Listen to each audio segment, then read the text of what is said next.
हमारी हीरोइन हमें बताती है, मैंने अपनी पास्ट लाइफ में एक बुक पढ़ी थी जो कि मेरी फेवरेट बुक थी। उसके अंदर लिखा हुआ था कि अगर आपको बिग मर्चेंट बनना है ना तो उसके सिर्फ दो ही तरीके हैं। सबसे पहला तरीका कि आपको लार्ज क्वांटिटीज में बेचना होगा और दूसरा तरीका कि आपको हाई प्राइस पे बेचना होगा। और इन दोनों में से कोई एक भी चीज मुझे कभी नहीं भूली।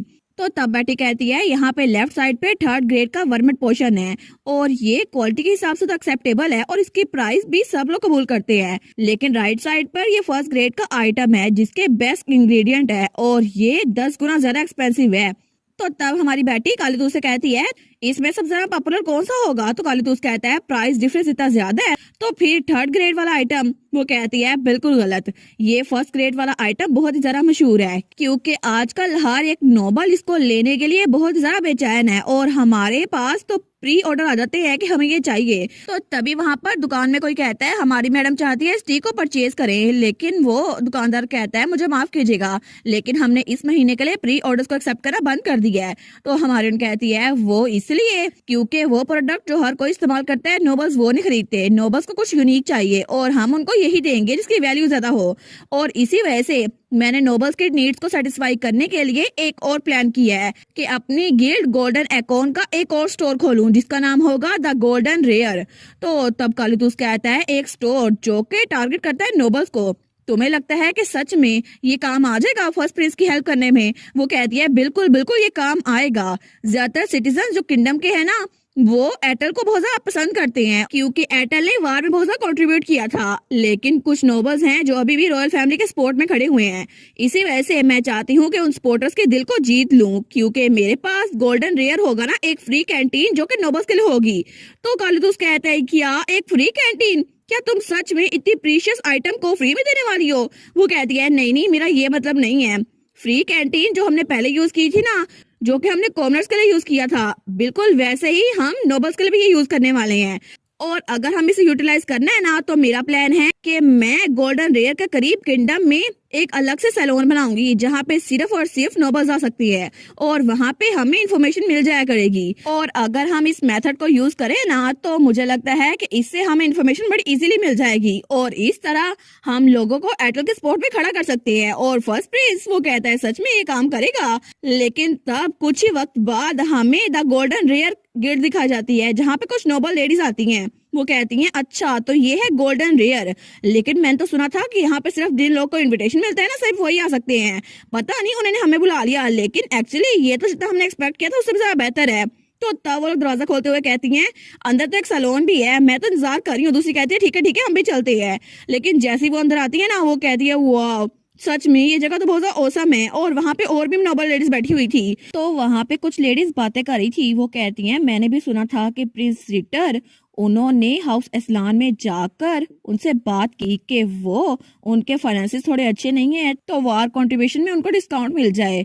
दूसरी कहती है, सच में रॉयल फैमिली इतनी ज्यादा करीब हो चुकी है, लेकिन मुझे तो ये सोच कर ही बहुत ज्यादा शर्मिंदगी हो रही है। तो पहली कहती है, बिल्कुल, और मैंने तो सुना था कि फर्स्ट प्रिंस को कॉमनर्स की भी सपोर्ट मिल रही है, लेकिन इसी वजह से सेकंड प्रिंस ने तो कोई काम ही नहीं किया और उसको वैसल बनाकर भेजा गया ड्यूक की फैमिली में। और तब वो लोग रॉयल फैमिली के खिलाफ बात करे थे, लेकिन हमारे प्रिंस एटर के साथ थे वो लोग। लेकिन तभी वहां पर दूर कोई बैठा हुआ था, तो वो था हमारा फ्रेडरिक। वो सोचता है, वाओ ये तो सच में बिल्कुल वैसा ही है जैसा कि लेडी बैठी ने कहा था। पब्लिक सेंटीमेंट वो तो हमारे कुछ किए बगैर ही बन रहा है, वो तो सबसे ज्यादा बेस्ट है। लेकिन तभी उसके सामने कोई बैठा हुआ था। वो कहता है, इनकी बातें सुनकर मुझे लगता है रॉयल फैमिली के फाइनेंसेस बिल्कुल भी ठीक नहीं है। तो फ्रेडरिक कहता है, अच्छा ऐसा लगता है? तो तब वो कहता है, हाँ ये बिल्कुल भी सरप्राइजिंग नहीं है। तो दूसरा कहता है, और मुझे लगता है रिसेंट वार की वजह से ना बैंक्वेट में वो बहुत ज्यादा पैसा उड़ा रहे हैं तो उनके सारे फंड्स खत्म हो चुके होंगे। लेकिन मैंने सुना था कि एक और बैंक्वेट आज होने वाली है और मुझे तो इनविटेशन भी मिला है, लेकिन मेरा वहां पर जाने का कोई प्लान नहीं है। तो फ्रेडरिक कहते हैं, अच्छा लेकिन मैं जाऊंगा। दूसरा कहता है, सच में? लेकिन वहां देखने के लिए कुछ भी नहीं होगा। फ्रेडरिक कहता है, मैं जानता हूँ, मैं तो बस क्यूरियस हूँ। तो वो खड़ा होते हुए कहता है, मैं अब चलता हूँ। वो सोचते हैं, मुझे जाकर देखना होगा कि मास्टर का गिफ्ट आराम से पहुंचा या फिर नहीं। और थोड़ी देर बाद हमें एम्पीरियल फैमिली की बैंक्वेट दिखा जाती है जहाँ पर आउटडोर बैंक्वेट थी और तब वहाँ किंग और क्वीन खड़े हुए थे। तो किंग कहता है, आप लोग का यहाँ आने के लिए शुक्रिया। तो सब लोग उसके लिए क्लैपिंग करते हैं, लेकिन उन सब में फ्रेडरिक भी खड़ा हुआ था। तो किंग कहता है, आज आप सब लोग मेरे साथ खड़े हुए हैं, मुझे ये जानकर बहुत ज्यादा खुशी हुई। लेकिन फ्रेडरिक वो तो सारी डेकोरेशन को देख रहा था। वो सोचता है डेफिनेटली इनके फाइनेंसिस के साथ थोड़ा मसला चल रहा है। हालांकि ये जो टेबल वेयर है ना, ये भी पिछले साल की तरह है। मे भी नॉर्थ में आजकल मैक्रेमे का स्टाइल चल रहा है ना, तो इसी वजह से यहाँ पे पोशन टी और मैक्रेमे डेकोरेशन नहीं है ना, तो ये बैंक्वेट बहुत ज्यादा आउटडेटेड लग रही है। तो फ्रेडरिक सोचता है कितनी बोरिंग बैंक्वेट लग रही है ना, लेकिन क्या अभी तक मास्टर का गिफ्ट पहुंचा नहीं। तो किंग अपनी वाइन उठाते हुए कहता है ठीक है, तो अब हम सब लोग चेयर करते हैं, क्योंकि मैं चाहता हूँ आप सब लोग अपने ग्लास बुलंद करें। लेकिन जैसे वो ग्लास ऊपर करता है ना, तभी पीछे महल वाली साइड पर धमाका होता है। तो किंग और क्वीन वहां शॉक होकर देखते हैं। वो कहते हैं कि यार ये क्या हुआ, लेकिन वो बिल्डिंग थोड़ी सी वहां से टूट कर नीचे गिर रही थी। तो सब लोग बहुत पैनिक कर जाते हैं। वो कहते हैं कि यार ये क्या हो रहा है। तो वो आदमी कहता है पैलेस तो कोलैप्स कर रहा है ना, लेकिन ये कैसे हो गया, हमें यहाँ से निकलना होगा। तो फ्रेडरिक वो स्माइल करते हुए सोचता है आई सी, उनका गिफ्ट पहुंच चुका है। और उसे याद आता है जब ड्यूक ने कहा था उन्होंने हमारे वेयर हाउस में आग लगाई थी, तो मैं श्योर हूँ उनके दिमाग में ये भी होगा कि उनका वेयर हाउस भी बचने नहीं वाला। तो तब वो स्माइल करते हुए सोचता है एज एक्सपेक्टेड उन्होंने यहाँ पे बहुत ज्यादा मैजिक एक्सप्लोजिव यूज किया है, क्योंकि गिफ्ट की प्रिपरेशन के लिए ये जरूरी था। इसी तरह उन्होंने अपना बदला चुका दिया। ड्यूक का स्लान तो बेस्ट है, लेकिन अच्छा हुआ ना यहाँ पे किसी को चोट नहीं लगी, सिर्फ वहाँ पे वेयर हाउस ही खत्म हुआ है। तो तब किंग को तो बड़ा गुस्सा आ गया था। वो चिल्ला कहता है आखिर हो क्या रहा है। तो वहाँ एक सर्वेंट आता है। वो कहता है पैलेस में एक्सप्लोजन हुआ है, फॉर्चुनेटली सब लोग बिल्कुल ठीक है, लेकिन वहां पे वो जगह वो थोड़ी सी तबाह हो गई है।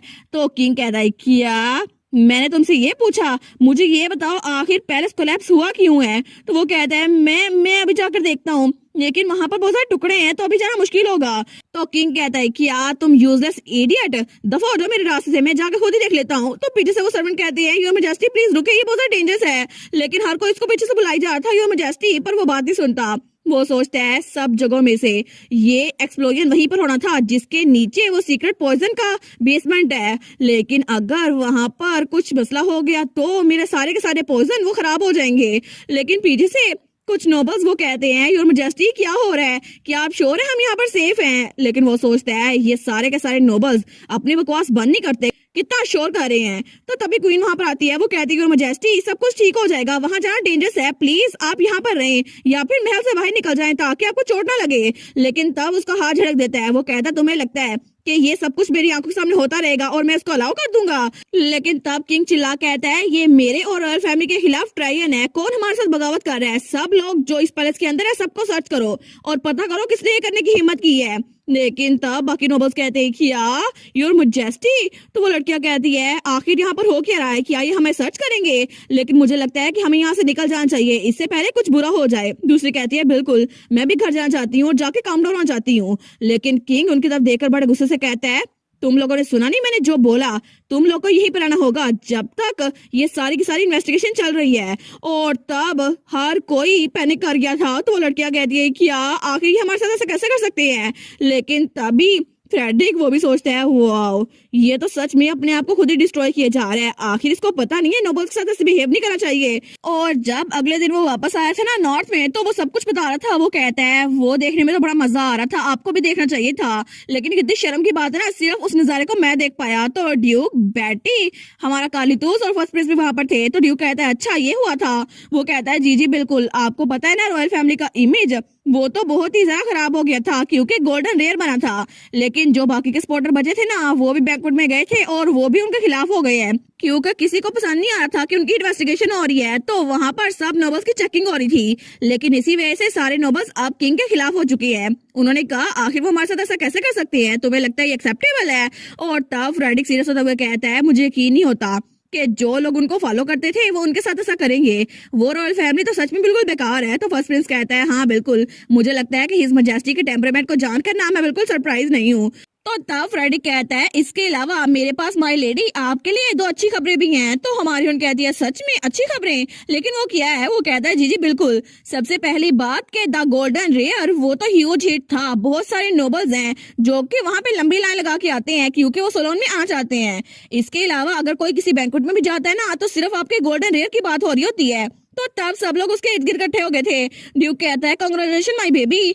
तो कालीतूस भी कहता है कितना अच्छा काम किया तुमने बुशी टेल। तो फर्स्ट प्रिंस भी कहता है मुझे पता तुम ये कर सकती हो स्टार। तो हमारी अन बड़ी खुश हो गई थी, वो कहती है थैंक यू सब लोगों को। लेकिन तब फ्रेडी कहता है इसके अलावा एक और खुशखबरी भी है, वो ये है, चले मैं आपको बता देता हूँ।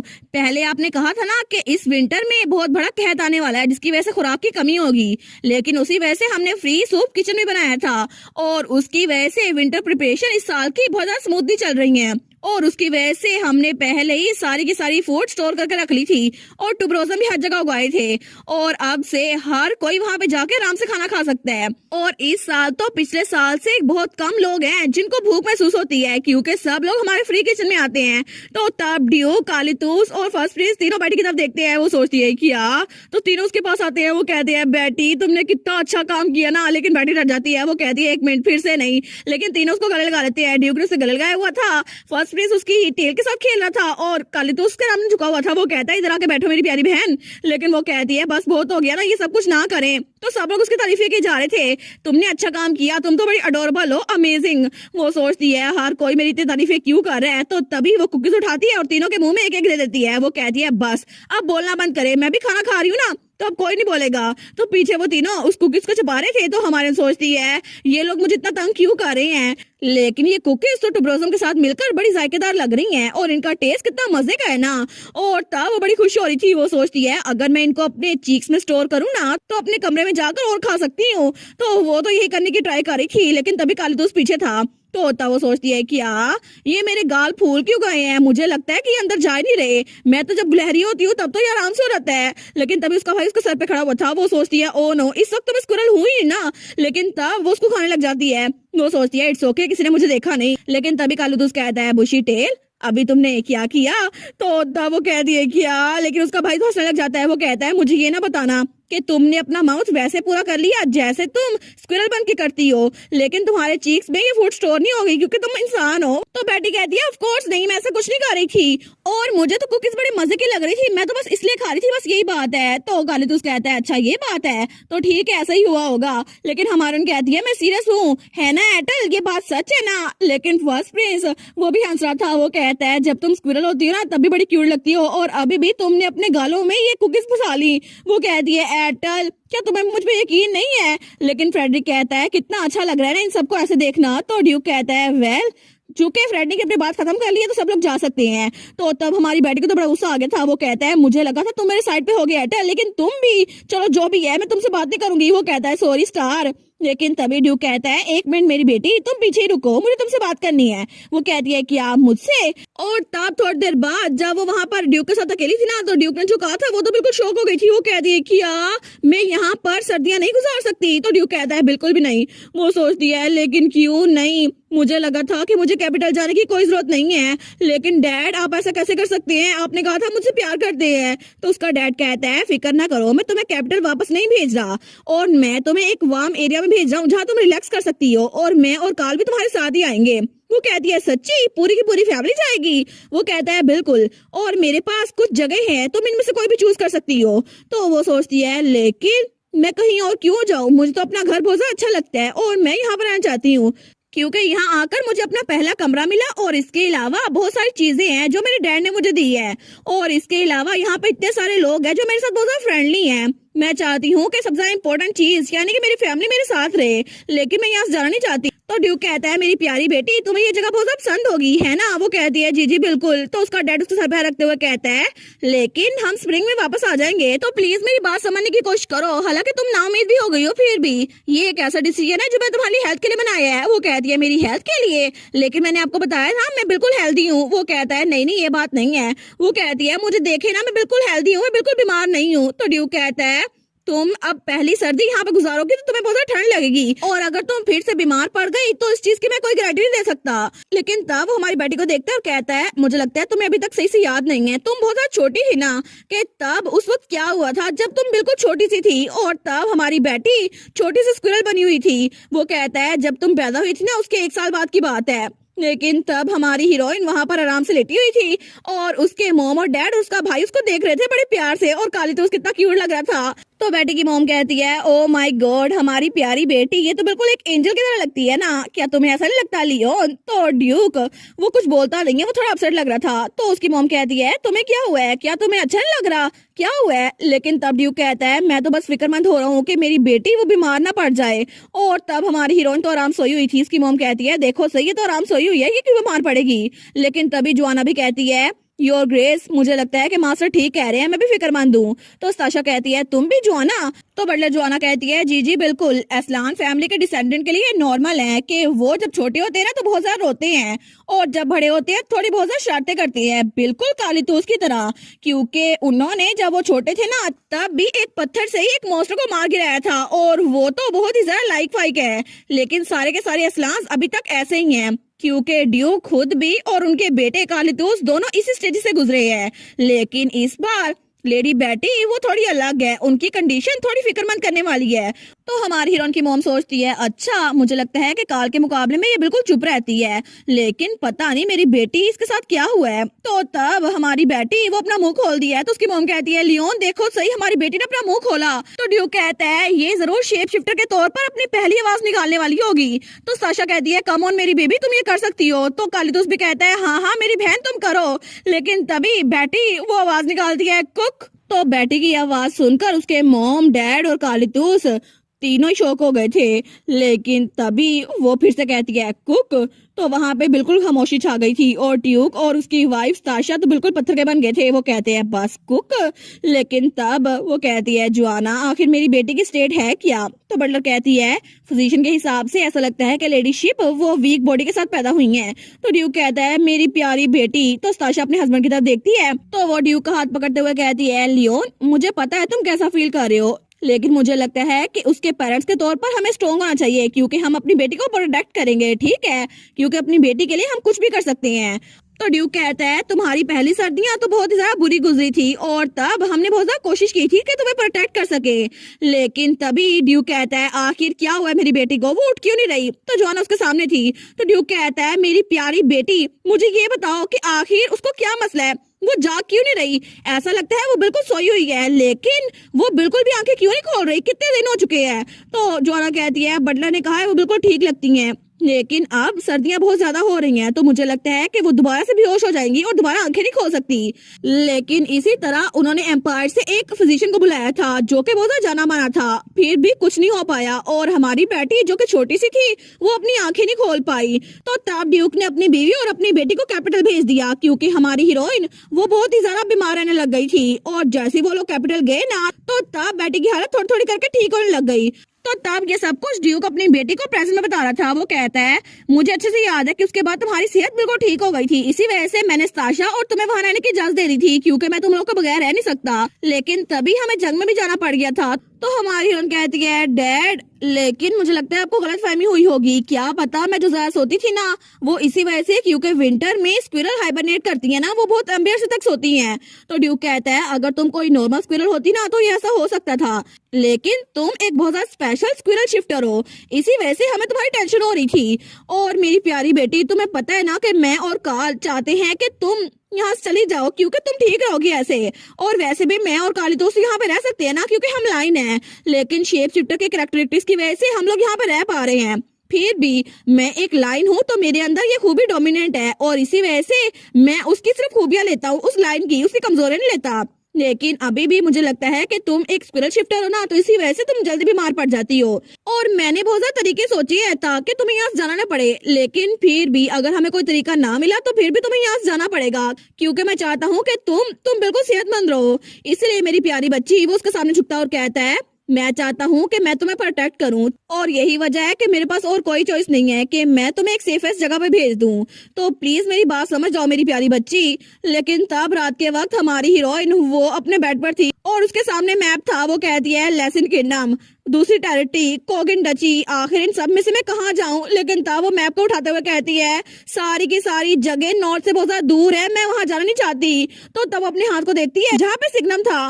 वो सोचती है अगर मैं हेल्दी पैदा हुई होती ना तो ऐसा कुछ भी ना होता, लेकिन तभी उसके हाथ पर वो व्हाइट स्क्विरल आ गई थी। वो व्हाइट स्क्विरल कहती है मैंने तुम्हें अपना हाथ दिया है तो चलो मुझे ट्रीट दो। तो हमारी कहती है क्या? वो अपना हाथ पीछे कर लेती है। वो कहती है स्नो स्टॉर्म मैंने तुम्हें अपना हाथ देने को नहीं कहा था, और जरा अपने आप को देखो सही, पता नहीं तुमने काले दूध से लेकर किस स्नैक्स खाए हैं और वो भी तुम्हें ट्रेनिंग का बहाना देकर खिलाता जा रहा था। जरा अपने आप को देखो सही, तुम्हारी बेली और चीक्स कितने बड़े हो गए हैं, कितनी मोटी हो गई हो तुम। तो वो स्क्विरल शेमलेस बनते हुए कहती है ठीक है तो मुझे मेरी ट्रीट दे दो ताकि मैं अपने इस फिगर को मेंटेन कर सकूं। तो बेटी कहती है बिल्कुल भी नहीं, मैं तुम्हें कुछ नहीं देने वाली, और वैसे भी मैं बिजी हूँ, मुझे डैड का माइंड चेंज करने के लिए कोई तरीका ढूंढना होगा। तो वो सोची जा रही थी, वो सोचती है आखिर अच्छा तरीका कौन सा होगा। मुझे पता है कि मैं एक स्क्विरल हूँ, लेकिन अगर मैं अपने इनेट स्किल्स उनको दिखाऊं और मैं उनको बताऊं मैं भी स्ट्रॉन्ग हो गई हूँ तो वो कहेंगे ठीक है तुम यहाँ पे रह सकती हो, तुम तो बड़ी हेल्दी हो। लेकिन क्या पता वो मेरी बात मान जाए, और तभी वो अपने हाथ बंद करती है। वो सोचती है ठीक है मैं उनको बताऊंगी कि मैं भी कितने रिलायबल हूँ, मैं यहाँ पे रह सकती हूँ।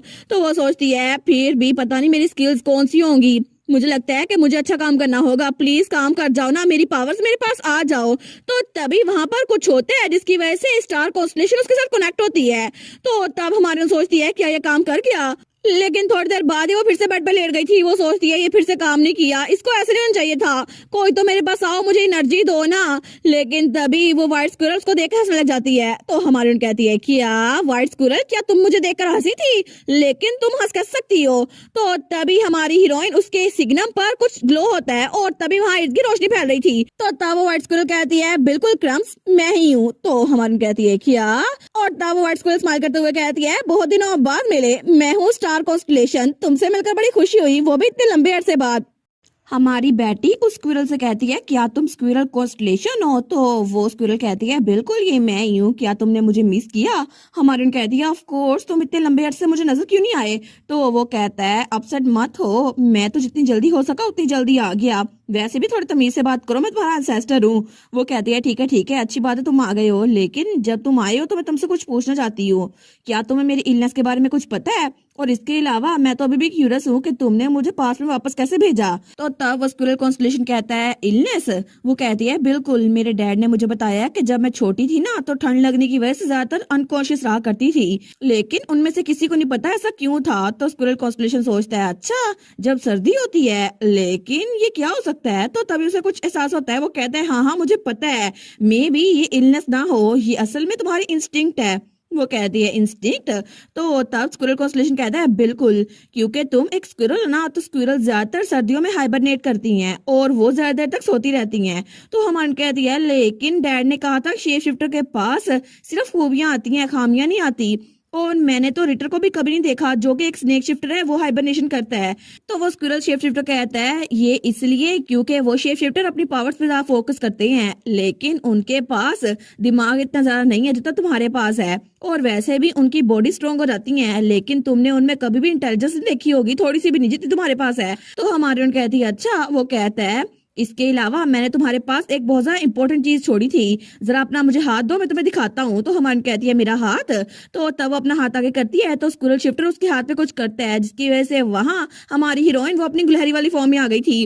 वो कहती है क्या?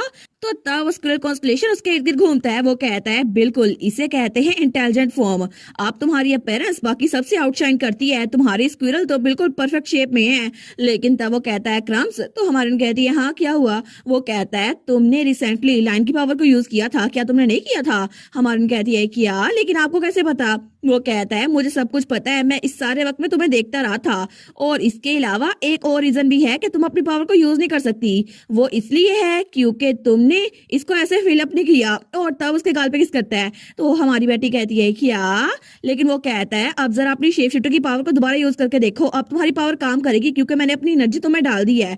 तो हमारी कहती है लेकिन क्या ये सच में काम करेगी, तब से तो काम नहीं किया। तो वो स्क्विरल कहता है बिल्कुल ये काम करेगा, ऑफ कोर्स मैं प्रॉमिस करता हूँ, मैं तुम्हारा एंसेस्टर हूँ ना, तो मुझ पे भरोसा रखो, तुम ये कर सकती हो।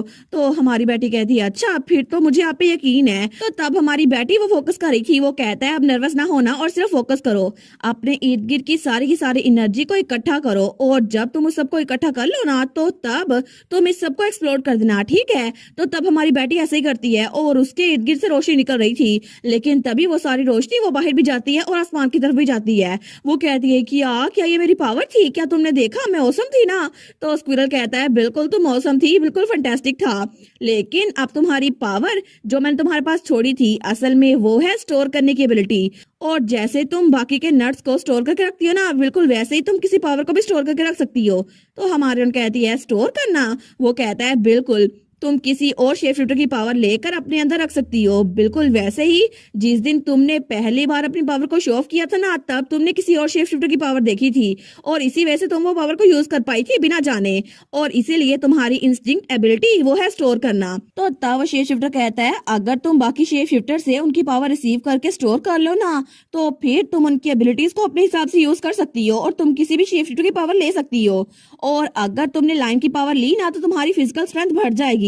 इस तरह बिना तुम्हें हाइबरनेट किए ज्यादा देर तक सोए बगैर भी तुम विंटर गुजार सकती हो। तो बेटी कहती है सच्ची, मुझे लगा था कि मैं यहाँ से चली जाऊंगी, लेकिन सच में अब मैं नॉर्थ में रह सकती हूँ। तो आखिर मुझे स्टोरेज एबिलिटी को यूज कैसे करना है? वो कहता है मैं तुम्हें सब कुछ बताऊंगा। इसको स्टोर करने के बहुत ज्यादा तरीके हैं, जैसे मैंने तुम्हें पहले बताया ना, अपने इर्द गिर्द की एनर्जी को स्टोर करना है, लेकिन बाकी तरीके वो भी मैं तुम्हें ऐसा ऐसा बता रहा हूँ। लेकिन तब हमें अगले दिन का सीन दिखा रहता है और तब वहाँ पे ड्यूक, कारितुस और फ्रेडिक आ रहे थे। तो ड्यूक कहता है ठीक है, मीटिंग इसके बाद रखते हैं। फ्रेडिक कहता है जी सर, लेकिन तभी हमारी बेटी भागती हुई आ रही थी। वो कहती है डैड, तो उसका डैड कहता है माय बेबी, लेकिन तभी वो कहती है डैड प्लीज थोड़ा सा नीचे झुकिए ना, मुझे आपसे कुछ काम है। तो उसका डैड कहता है अच्छा बिल्कुल ऐसे ही? तो वो थोड़ा नीचे होता है। तो वो कहती है जी जी बिल्कुल ये काफी है। तो उसका डैड सोचता है कि ये मुझे गले लगाने वाली है, मुझे यकीन नहीं होता मेरी बेटी कितनी लवेबल है। लेकिन तभी बेटी आगे आती है और अपने डैड के गाल पे किस कर देती है। तो उसका डैड कहता है क्या? लेकिन तब वो तो बड़ा शौक हो गया था और तभी पीछे से कालितुस वो कहता है बेटी, तो वो कहता है बुशी टेल तुमने डैड के गाल पे किस किया लेकिन मेरे गाल पे नहीं किया। तो तब उसका डैड वो तो बड़ा खुश हो गया था, वो कहता है माय बेबी। लेकिन तभी उसका भाई कहता है आखिर तुमने फादर के गाल पे किस क्यों किया है? बुशी टेल तुम ज्यादा टाइम तो मेरे साथ गुजारती हो, तुम मुझे धोखा दे रही हो। तो उसका डैड कहता है कार्ल मुझे तुम्हारे बारे में तो नहीं पता, लेकिन मेरी बेबी को मैंने फर्स्ट किस पहले ही दे दी थी, बहुत लंबे अरसे पहले, जब ये पैदा हुई थी ना, और जब ये छोटी सी थी और तब ये मेरे हाथ पे आई थी, तो तब ये मेरे पास आती थी और मुझे किस करती थी, इतनी क्यूट सी थी मेरी बेटी। तो तब कालितुस कहता है मैं इस सब में बिल्कुल इंटरेस्टेड नहीं हूँ, अब मेरी बहन मेरे साथ है ना, तो इसके गाल पे फर्स्ट किस मैं करूंगा। तो तब वो हमारी बेटी के गाल पे किस करता है। तो उसका डैड कहता है मुझे माफ कर देना मेरे बेटे, लेकिन जब बेटी पैदा हुई थी ना, तो तब ताशा और मैंने पहले ही हमारी बेटी को फर्स्ट किस दे दी थी। तो वो कहता है फिर भी मैं अपनी बहन के साथ ही रहूंगा। तो ड्यूक कहता है बस कर दो अब। लेकिन उधर से फ्रेडरिक वो सोचता है आखिर ये हो क्या रहा है, मैं यहाँ क्यों फंस गया। लेकिन तभी ड्यूक और कालितुस आगे होते हैं और बेटी के सर पे किस करते हैं। तो हमारी सोचती है ऐसा लगता है ये कभी खत्म होने नहीं वाला। तो तब वो अपने भाई और फादर को पीछे हटाती है, वो कहती है ठीक है अब रुक जाए, असल में मुझे लगता है आपको कोई गलतफहमी हो गई है, मैं यहाँ पे कंपटीशन थोड़ी ना कर रही थी। तो कालितुस कहता है फिर भी अगर कंपटीशन हुआ भी ना तो मैं जीतूंगा। तो वो कहती है नहीं ये बात नहीं है, अभी के लिए मैंने अपने स्क्विरल शेप शिफ्टर की एबिलिटी को यूज किया है और मेरी एबिलिटी वो है स्टोर करना। तो तब वो दोनों कहते हैं क्या स्टोर करना? तो बेटी कहती है जी जी बिल्कुल स्टोरेज है मेरी एबिलिटी। वो दोनों कहती है स्टोर, लेकिन क्या चीज स्टोर? क्या तुम क्यूटनेस को स्टोर करती हो? तो ड्यूक कहता है बिल्कुल मेरी बेटी तो इतनी क्यूट है। तो बेटी कहती है नहीं मेरा ये मतलब नहीं था, मेरा मतलब था कि मेरी असली एबिलिटी शेप शिफ्टर की। और तब अपने हाथ आगे करती है तो उसका सिग्नल चमकता है और वहां से रोशनी निकलती है। तो ड्यूक कहता है वाह तुमने इसको पहले सीख लिया, लेकिन अभी रिसेंटली तुमने पहली अवेकनिंग की थी। तो कालितुस भी कहता है वाह तुम्हें पता चल गया इसको कैसे यूज करना है। तो बेटी कहती है जी जी बिल्कुल मुझे पता चल गया है। तो कालितुस कहता है लेकिन तुमने अपनी एबिलिटी को यूज करना कैसे सीखा? तो बेटी कहती है स्क्विरल कॉन्स्टलेशन। लेकिन तभी वो सोचती है उसने तो मुझे बोला था मेरे बारे में किसी को ना बताना, क्योंकि अगर तुमने ऐसा कुछ किया ना तो डेस्टिनी ट्विस्टेड हो जाएगी। वो सोचती है मुझे अभी के लिए स्क्विरल कॉन्स्टलेशन से मिलने की बात को सीक्रेट रखना होगा। तो तब उसका फादर कहता है अभी मैं इस बारे में सोच रहा हूँ, तो कल रात स्क्विरल कॉन्स्टलेशन बहुत ज्यादा शाइन कर रही थी, तो मे बी उस स्टार की वजह से तुम्हारी एबिलिटीज वो तुम्हें पता चल गई होंगी। वो कहती है जी जी बिल्कुल ये ठीक है। लेकिन तब वो कहती है ये एक ऐसा मेथड है जिसकी वजह से मैं दूसरे शेप शिफ्टर की पावर्स को ऑब्जर्व कर सकती हूँ और उनको स्टोर कर सकती हूँ, जितना चाहे उतना ज्यादा। तो ड्यूक कहता है अच्छा अगर ऐसी बात है तो फिर मेरी वो पावर्स ले लो।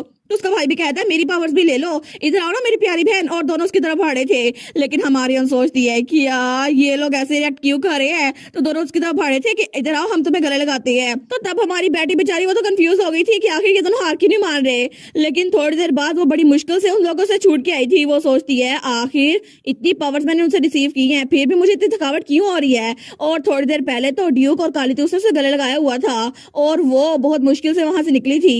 तो तभी उसे याद आता है जब स्क्विरल कॉन्स्टलेशन ने कहा था बहुत सारे तरीके हैं उस पावर को स्टोर करने के। असल में सबसे पहला तरीका ये है कि जैसे तुम्हारे फादर ने अपनी एनर्जी रिलीज की थी ना, तो तुम पास ही खड़ी थी तो तुम्हारे अंदर भी थोड़ी सी एनर्जी आ गई थी। लेकिन दूसरे नंबर पर उनके साथ फिजिकल कांटेक्ट करके, जैसे उन्हें गले लगाना। और इसके अलावा अगर तुम माउथ से कांटेक्ट करो ना, जैसे कि उनके गाल पे किस करो, तो तुम्हारे माउथ में वो एनर्जी आ जाएगी। लेकिन इस तरह तुम्हारी पावर तुम में इकट्ठी हो जाएंगी। तो तब बेटी कहती है लेकिन मेरा एक सवाल है। तो स्क्विरल कॉन्स्टलेशन कहता है हाँ बोलो क्या हुआ। वो कहती है अगर माउथ कांटेक्ट बेस्ट वे तो क्या ये दोनों माउथ का टच करना अच्छा नहीं होगा। तो स्क्विरल कॉन्स्टलेशन वो तो वहां लेट के हंसने लग गया था। वो कहता है सच में तुम कितनी मासूम हो। लेकिन तब हमारी बेटी कहती है क्या हुआ। तो वो कहता है तुम तो सच में मेरी डिसेंडेंट हो, तुम तो बड़ी अच्छे समझ गई। सही बात है, माउथ टू माउथ कांटेक्ट सबसे बेस्ट है, लेकिन तुम अपनी फैमिली के साथ ऐसा कुछ नहीं कर सकती ना। तो इसलिए बेस्ट होगा कि तुम बस उनको गले लगाओ या फिर उनके गाल पे किस करो। और अगर तुम्हें ऐसा कुछ करना ही है ना माउथ टू माउथ कांटेक्ट, तो सबसे पहले अपनी उम्र के करीब किसी शेप शिफ्टर को ढूंढो। वो सोचती है मेरी उम्र के इर्द गिर्द, लेकिन तभी वो सोचती है अच्छा फिर तो मैं ये कर सकती हूँ। और थोड़ी देर बाद वो एटल के पास आई थी। वो कहती है एटल। तो प्रिंस एटल कहता है स्टार। वो कहती है फाइनली तो मुझे मिल ही गए। तो वो कहता है अच्छा तो मुझे ढूंढ रही थी लेकिन तुम्हें कुछ काम था। वो कहती है बिल्कुल, मुझे तुमसे एक फेवर मांगना था। तो एटल कहता है अगर तुम्हें कोई फेवर चाहिए तो मुझे बता दो, मैं तुम्हारे लिए कुछ भी करूंगा स्टार। वो कहती है अच्छा, लेकिन असल में बात ये है। वो सोचती है पता नहीं मुझे एटल से ये पूछना चाहिए या फिर नहीं, क्योंकि रीबर्थ होने से पहले मैं जिन लोगों के करीब रही थी ना, वो तो सिर्फ दो ही लोग थे, या तो एंड पेरीना या फिर प्रिंस रिटर। लेकिन उसके अलावा बाकी लोगों को मैंने सिर्फ बुक्स में ही देखा है और उनके बारे में मैंने सिर्फ बुक्स में पढ़ा है। लेकिन फिर भी मुझे ये बात पता है कि माउथ टू माउथ कांटेक्ट सिर्फ लवर्स के दरमियान होता है और वो भी अडल्ट्स के दरमियान। लेकिन मैं एटल से ये तो नहीं पूछ सकती ना कि मुझे उसकी पावर चाहिए तो मैं ऐसा करूंगी। तो वो तो बड़ी कंफ्यूज हो रही थी। तो प्रिंस एटल कहता है स्टार क्या हुआ, तुम्हें कौन सा फेवर चाहिए था। तो हमारी हुन कहती है वेल मुझे पूछ रहा था क्या ये अच्छा रहेगा कि अगर मैं तुम्हें किस करूं एटल। तो तब प्रिंस एटल वो तो ब्लश करने लग गया था। वो कहता है किया, लेकिन तभी वो थोड़ा दूर हो गया था। वो कहता है किया किस। लेकिन हमारी कहती है नहीं नहीं गलत मत समझना एटल, मैं तुम्हें एक्सप्लेन करती हूँ। और थोड़ी देर बाद उसने बैठकर अपनी पावर्स के बारे में उसको बता दिया था। वो कहता है अच्छा ये बात है। तो वो कहती है बिल्कुल, लेकिन मैं तुमसे ऐसा कुछ नहीं पूछने वाली थी, तुम तो मेरे दोस्त हो ना। तो ये बात उसके दिल में जाके लगती है। तो वो कहता है हाँ दोस्त हूँ मैं। लेकिन हमारी बेटी कहती है इसके अलावा हम दोनों की शादी भी नहीं हुई, तो अगर मैंने किस किया ना तुम्हें तो तुम्हारी लाइफ खतरे में आ जाएगी और तुम मर जाओगे। तो प्रिंस एटल कहता है क्या मैं मर जाऊंगा। वो कहती है हाँ हाँ बिल्कुल ऐसा ही होता है, मेरे डैड ने मुझे बताया था। और तब वो सोचती है कुछ दिनों पहले जब मेरे डैड मुझे बेड टाइम स्टोरी पढ़ के सुना रहे थे ना, और तब स्टोरी का एंड ऐसे हुआ था कि दो लोग की शादी हो गई थी और तब उनकी केस पे हैप्पी एंडिंग हो गई थी। तो तब वो सोचती है उसी वक्त मेरे दिमाग में कुछ आया तो मैंने डैड से उसी वक्त पूछ लिया। वो कहती है डैड क्या मैरिड कपल्स एक दूसरे को शादी के दिन किस करते हैं। तो उसका डैड वो बुक बंद करते हुए कहता है क्या तुमसे किसी ने कहा कि वो तुम्हें किस करना चाहता है, कहीं उस ड्रैगन ने तो नहीं। वो कहती है नहीं नहीं मैं तो बस क्यूरियस हो रही थी स्टोरी को सुनकर। तो ड्यूक कहता है हाँ हाँ बिल्कुल, लेकिन अगर कोई लड़का और लड़की शादी से पहले किस करते हैं ना तो फिर वो बड़ा डरावना बनते हुए कहता है वो लड़का वो मर जाएगा। तो बेटी कहती है क्या सिर्फ लड़का मर जाएगा, लड़की को कुछ नहीं होगा। तो ड्यूक कहता है बिल्कुल, इसी तरह मैंने अपने कुछ दोस्तों को खो दिया था, लेकिन असल में तो वो जंग में मरे थे ना। लेकिन तब वो कहता है इसके अलावा अगर कोई लड़का तुम्हारे पास आए ना ऐसा कुछ करने की कोशिश करे तो प्लीज मुझे बता देना, ठीक है। वो कहती है क्यों, क्या आप उसके लिए डॉक्टर को बुलवाएंगे। तो ड्यूक कहता है नहीं मैं उसके लिए मौत का फरिश्ता मंगवाऊंगा, ये अच्छा रहेगा। तो बेटी कहती है अच्छा। तो तभी वो प्रेजेंट में भी एटल को यही बता रही थी। वो कहती है इसीलिए मैं नहीं चाहती मैं तुम्हें किस करूँ, फिक्र ना करो, और मैं नहीं चाहती तुम मर जाओ। तो प्रिंस एटल कहता है हाँ थैंक यू मुझे बताने के लिए स्टार। लेकिन वो कहती है ही मेंशन ना करो, हम लोग तो दोस्त है ना। वो सोचता है हाँ इसलिए मुझे फिर से दोस्त कहा। लेकिन तब वो सोचता है ये मुझे बार बार दोस्त कही जा रही है, मुझे ये अच्छा भी लगता है लेकिन फिर भी कोई चीज मुझे तंग कर रही है। तो तब प्रिंस एटल कहता है लेकिन तुम्हारे डैड ने तुम्हें एक बात बिल्कुल नहीं बताई। तो वो खड़ा होते हुए कहता है असल में अगर तुम्हें किसी को किस करना है ना तो शादी से पहले ये तो बिल्कुल नहीं करना चाहिए, और इसके अलावा कमिंग ऑफ एज सेरेमनी से पहले भी बिल्कुल भी नहीं। अभी भी तुम एक छोटी बच्ची हो, तो जब तक तुम अडल्ट नहीं बन जाती ना किसी के बारे में सोचना भी मत, ठीक है। तो बेटी कहती है अच्छा। वो कहता है बिल्कुल, जब तक तुम्हारी कमिंग ऑफ एज सेरेमनी नहीं आ जाती ना तुम कभी भी किसी को ऐसा करने का अलाउ ना करना, ठीक है। और अगर किसी ने ऐसा कुछ करने को बोला ना तो मुझे बताना, तो मैं उसको ठिकाने लगा दूंगा। तो तब दूसरी तरफ हमारा कालीतूस वो तो बड़ी खुशी खुशी आ रहा था। वो सोचता है मैंने बुशी टेल को आज बहुत सारा गले लगाया। मेरी प्यारी बहन कितनी क्यूट है ना, और मैंने उसको अपनी पावर्स भी दी। मेरा दिल करता है मैं उसको रोज गले लगाता रहूं। मैं कल भी उसे गले लगाऊंगा ताकि मेरी पावर्स उसको मिल जाए और उसको नॉट छोड़ कर जाना पड़े। लेकिन कितनी क्यूट है ना मेरी बहन। तो तभी उसको कुछ एहसास होता है। वो सोचता है कि ये कैसी फीलिंग है, ये अपसेटिंग फीलिंग मुझे जो आ रही है ये कहाँ से आ रही है। तो तभी वो एक तरफ देखता है। वो सोचता है पता नहीं वहां पर क्या है, लेकिन मुझे लगता है कि वहीं पर है कुछ। तो वो जल्दी से भागकर वहां जाता है। तो वहां पे प्रिंस एटल बैठा हुआ था। वो कहता है देखा, मुझे पता था ये यहीं पर होगा। लेकिन जैसे ही वो वहां पर आता है ना, तो प्रिंस एटल अकेला था। वो कहता है तुम ही थे वजह। तो प्रिंस एटल कहता है वजह, लेकिन किस चीज की। वो कहता है तुमसे मुझे ये एनर्जी फील हो रही थी, इसी वजह से मैं अपसेट हो रहा हूँ। तो वो कहता है अच्छा। लेकिन तब कालितुस उसके करीब होते हुए कहता है तुमसे तो बुशी टेल की स्मेल आ रही है, क्या तुम दोनों पहले इकट्ठे थे। तो प्रिंस एडल कहता है नहीं नहीं ऐसा कुछ भी नहीं है। तो कालितुस कहता है झूठ बोलना बंद कर दो। प्रिंस एडल कहता है नहीं नहीं हम इकट्ठे नहीं थे। तो हमारा कालितुस कहता है अच्छा सच में। वो कहता है हाँ हाँ बिल्कुल सच में। तो कालितुस जाते हुए कहता है ऑल राइट, आज मैं अच्छे मूड में हूँ, मैं इसलिए तुम्हें छोड़ रहा हूँ। दोबारा मेरी बहन के करीब हुए ना तो मैं तुम्हें जान से मार डालूंगा। वो कहता है ठीक है जाओ यहाँ से। लेकिन तब कालितुस वहां से जा रहा था। तो तब पीछे से प्रिंस एटल वो सोचता है थैंक गॉड, ये तो बहुत ज्यादा क्लोज था, अभी मैं मुसीबत में फंसने वाला था। लेकिन उसके जाने के बाद ही वो फिर से जमीन पे बैठ गया था और उसके होंठ निकल आए थे और ब्लश करने लग गया था। तो तब वो ब्लश करते हुए सोचता है अभी थोड़ी देर पहले मैं सच में स्टार के साथ था और उसने सच में मुझे किस किया।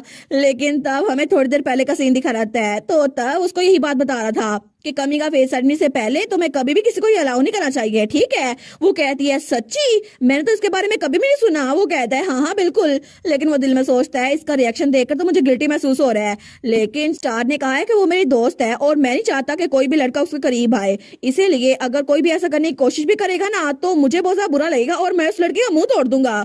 तो हमारे यहाँ सोचती है क्या ऐसा कुछ उन बुक्स में था जो मैंने पढ़ी थी। लेकिन वो सोचता है अक्सर ये बिजनेस के मामला में तो बहुत ज्यादा तेज होती है, लेकिन जब इंसानों के रिलेशनशिप की बात आती है ना तो ये बिल्कुल इनोसेंट बन जाती है। तो तब वो सोचता है मुझे इसके बारे में थोड़ा बुरा तो लग रहा है, लेकिन फिर भी मैं नहीं चाहता कि कोई और इसके करीब हो। तो तब हमारे कहती है ठीक है एटल, मैं केयरफुल रहूंगी। वो कहता है अच्छा फिर तो अच्छी बात है, हम लोग वापस चलें, अब देर हो रही है। वो कहती है ठीक है। लेकिन तब हमारी हीरोइन आगे जा रही थी। वो कहता है बाय द वे स्टार। तो तब हमारी कहती है हाँ क्या हुआ। तो प्रिंस एटल थोड़ा सा ऑकवर्ड हो गया था। वो कहता है क्या तुम्हें ड्रैगन की पावर चाहिए। तो बेटी कहती है सच्ची। वो कहता है हाँ मुझे पता है कि हम माउथ टू माउथ किस नहीं कर सकते, लेकिन अगर तुम मुझे गले लगाना चाहो या मेरे गालों पे किस करना चाहो तो फिर ये और तरीका होगा। तो बेटी कहती है सच में क्या ये ठीक रहेगा। असल में मैं तुमसे यही पूछने के लिए आई थी, लेकिन मुझे लगा था कि शायद तुम्हें बुरा लगेगा। तो एटल कहता है नहीं नहीं मुझे बुरा क्यों लगेगा, और वैसे भी तुम्हें पावर चाहिए ना तुम्हें हेल्दी रहने के लिए। वो कहती है सच में। तो वो कहता है हाँ बिल्कुल। तो तब वो सोचता है कहीं जो मैंने कहा इससे प्यार का इजहार तो नहीं लग रहा। लेकिन तब हमारी बेटी आगे होती है और कहती है अच्छा अगर ये बात है तो फिर थैंक यू सो मच, मैं थोड़ी थोड़ी सी पावर्स ले लेती हूँ। और तभी वो आगे होती है और प्रिंस एटल के गाल पे किस करती है। लेकिन प्रिंस एटल वो तो ब्लश किए जा रहा था और तब वो तो बिल्कुल रेड हो गया था। वो सोचता है स्टार वो मेरे करीब हुई, लेकिन तभी हमारी हीरोइन के हाथ में पावर्स आ गई थी। वो कहती है वाओ ये तो डैड की पावर से भी ज्यादा है, तुम्हारी पावर्स ऐसी फील होती हैं। लेकिन तब वो स्माइल करते हुए कहती है ये तो सच में बहुत ज्यादा फ्रेश और वार्म है, बिल्कुल तुम्हारी तरह, और थैंक यू सो मच मुझे अपनी पावर्स देने के लिए। लेकिन तभी एटल पीछे होता है। वो कहती है एटल क्या हुआ तुम्हें। तो तब वो कहता है मुझे लगता है कि मुझे थोड़ा सा काम याद आ गया, तो मैं तुमसे बाद में मिलता हूँ। वो कहती है ठीक है। लेकिन तब वो कहती है बाय बाय एटल, थैंक यू सो मच फिर से एक बार मुझे पावर्स देने के लिए। तो हमारी बेटी कहती है ठीक है कल तुमसे मिलूंगी एटल। वो कहते हैं हाँ कल मिलेंगे। लेकिन तब वो जल्दी जल्दी वहां से भाग रहा था। वो सोचता है सच में अभी स्टार मेरे पास हुई थी और उसने मेरे गाल पे किस किया था, सच्ची ऐसा हुआ था। लेकिन वो तो बड़ी तेज से वहां से भाग रहा था और उसके बाद ही वो वहां पर आकर बैठा था जहां उसे कालीतूस मिला था। तो वो सोचता है अच्छा तो उसे फिजिकल कांटेक्ट की जरूरत है अगर उसे दूसरों की पावर चाहिए तो तब उसके होंठ और टेल भी बाहर निकल आई थी। वो सोचता है पता नहीं दोबारा उसको कब मेरी पावर्स की जरूरत पड़ेगी, क्योंकि मुझे तो बेटी के साथ बहुत ज्यादा अच्छा लगता है। और बेचारा फर्स्ट प्रिंस वो तो ब्लश ही किए जा रहा था। लेकिन तब दूसरी तरफ हमें रात के वक्त एम्पीरियल पैलेस दिखा जाता है। तो वहां पर किंग खिड़की के पास खड़ा हुआ था। लेकिन तब उसको तो बहुत ज्यादा गुस्सा आ रहा था। वो सोचता है डैम इट, मुझे तो ये सोच के बड़ा गुस्सा ही जा रहा है कि पता नहीं किसने मेरे महल में धमाका किया था, लेकिन उसकी वजह से वो सारी की सारी जगह तबाह हो गई। और जहां पर सारे पोशंस थे ना वो जगह अब उसके ऊपर बहुत सारे पत्थर है। और वो सारे नोबल्स वो तो ऐसे ही बातें किए जा रहे थे। तो वो नोबल्स कह रहे थे योर मैजेस्टी आखिर आप हमारे साथ ऐसा कैसे कर सकते हैं, ये तो अनएक्सेप्टेबल है ना। वो सोचता है मेरे पॉइजन के पोशंस वो सारे जाया हो गए, मुझे नहीं पता वो कहाँ पर है, और फिर भी मुझे क्या फर्क पड़ेगा कि अगर वो नोबल सफर करें या जो मर्जी करें। तो तब तो उसको बड़ा गुस्सा आ रहा था। वो सोचता है मेरा दिल कर रहा है कि सारे नोबल्स को जान से मार डालूं। लेकिन तभी उसकी वाइफ क्वीन वहां पर आती है। वो कहती है योर मैजेस्टी, आप तो आजकल बिल्कुल भी ठीक नहीं लग रहे, प्लीज ये पोशन टी पी ले, इससे आपकी बॉडी और माइंड काम हो जाएगा। लेकिन तभी किंग उस चाय की तरफ देखते हैं तो तब उसे बड़ा गुस्सा आता है और उस चाय को जमीन पे गिराते हुए कहता है तुम्हारी इतनी हिम्मत, क्या तुम मेरा मजाक उड़ाने की कोशिश कर रही हो। और तब वो सारी चाय नीचे गिर चुकी थी। वो कहता है तुम ये चाय मेरे लिए लेके आई हो जो कि स्लान डची से आई है, तुम इतनी बेवकूफ हो। वो कहती है योर मैजेस्टी, मैं तो बस आपके लिए फिक्रमंद हो रही थी। तो तब वो सोचता है सच में ये इतनी बेवकूफ कैसे हो सकती है। लेकिन तभी खिड़की के बाहर कुछ पंख नजर आते हैं। तो जैसे वो बाहर देखते ना तो वहां पे एक ईगल था जो किसी की तरफ देख रहा था। तो तभी उसकी वाइफ बहुत बड़ी शौक हो गई थी। वो कहती है यहाँ पर एक ईगल है, यहाँ पर क्या कर रहा है। लेकिन तब किंग आवाज आवाज में कहता है वो आ गया। तो तब वो कहता है अब यहाँ से निकल जाओ। तो सेकंड क्वीन कहती है क्या। वो कहता है तुम्हें समझ नहीं आ रही, मेरी बात सुनानी नहीं, मैंने कहा यहाँ से निकल जाओ। वो कहती है ठीक है योर मैजेस्टी मैं जा रही हूँ। लेकिन जैसे ही वो दरवाजा बंद करके जाती है ना तो तभी किंग वो खिड़की को खोल देता है और तब वो ईगल वो अंदर आता है। तो तब किंग कहता है तुम तो मेरी एक्सपेक्टेशन से पहले आ गए। और तभी वो ईगल वो भी एक शेप शिफ्टर था जो कि इंसानी शक्ल में आ गया था। तो तब किंग उसे रास्ता देते हुए कहता है फाइनली आखिर इतने लंबे अरसे बाद, जंग खत्म होने के इतने टाइम बाद तुम यहाँ पर आए गए, पोप ने तुम्हें यहाँ पर भेज ही दिया। हमें वही शेप शिफ्टर दिखाया जाता है जो कि ईगल की फॉर्म में था, लेकिन तभी वो इंसानी फॉर्म में आ गया था। तो तब वो कहता है मैं यहाँ पर आया हूँ क्योंकि पहले जो आपसे सवाल पूछा गया था ना उसका जवाब लेने के लिए। तो एम्पर कहता है अच्छा तुम मुझसे रिस्पॉन्स लेने के लिए आए हो, लेकिन तुम्हारी हिम्मत कैसे हुई कि तुम एक किंग को प्रेशर करो, तुम तो सिर्फ पैगाम लेकर आए हो ना। तो वो कहता है मुझे माफ कीजिएगा अगर मैंने आपको अपसेट किया, लेकिन आपको ये बात पता है या फिर नहीं कि जो आप मांग रहे हैं वो मैं नहीं हूँ, असल में वो हिज होलीनेस द पोप है जिनके पास मुझसे ज्यादा पावर है। लेकिन हिज होलीनेस ये नहीं चाहते कि वो इंतजार करे, तो मैं उम्मीद करता हूँ कल तक आप अपना जवाब मुझे दे दे।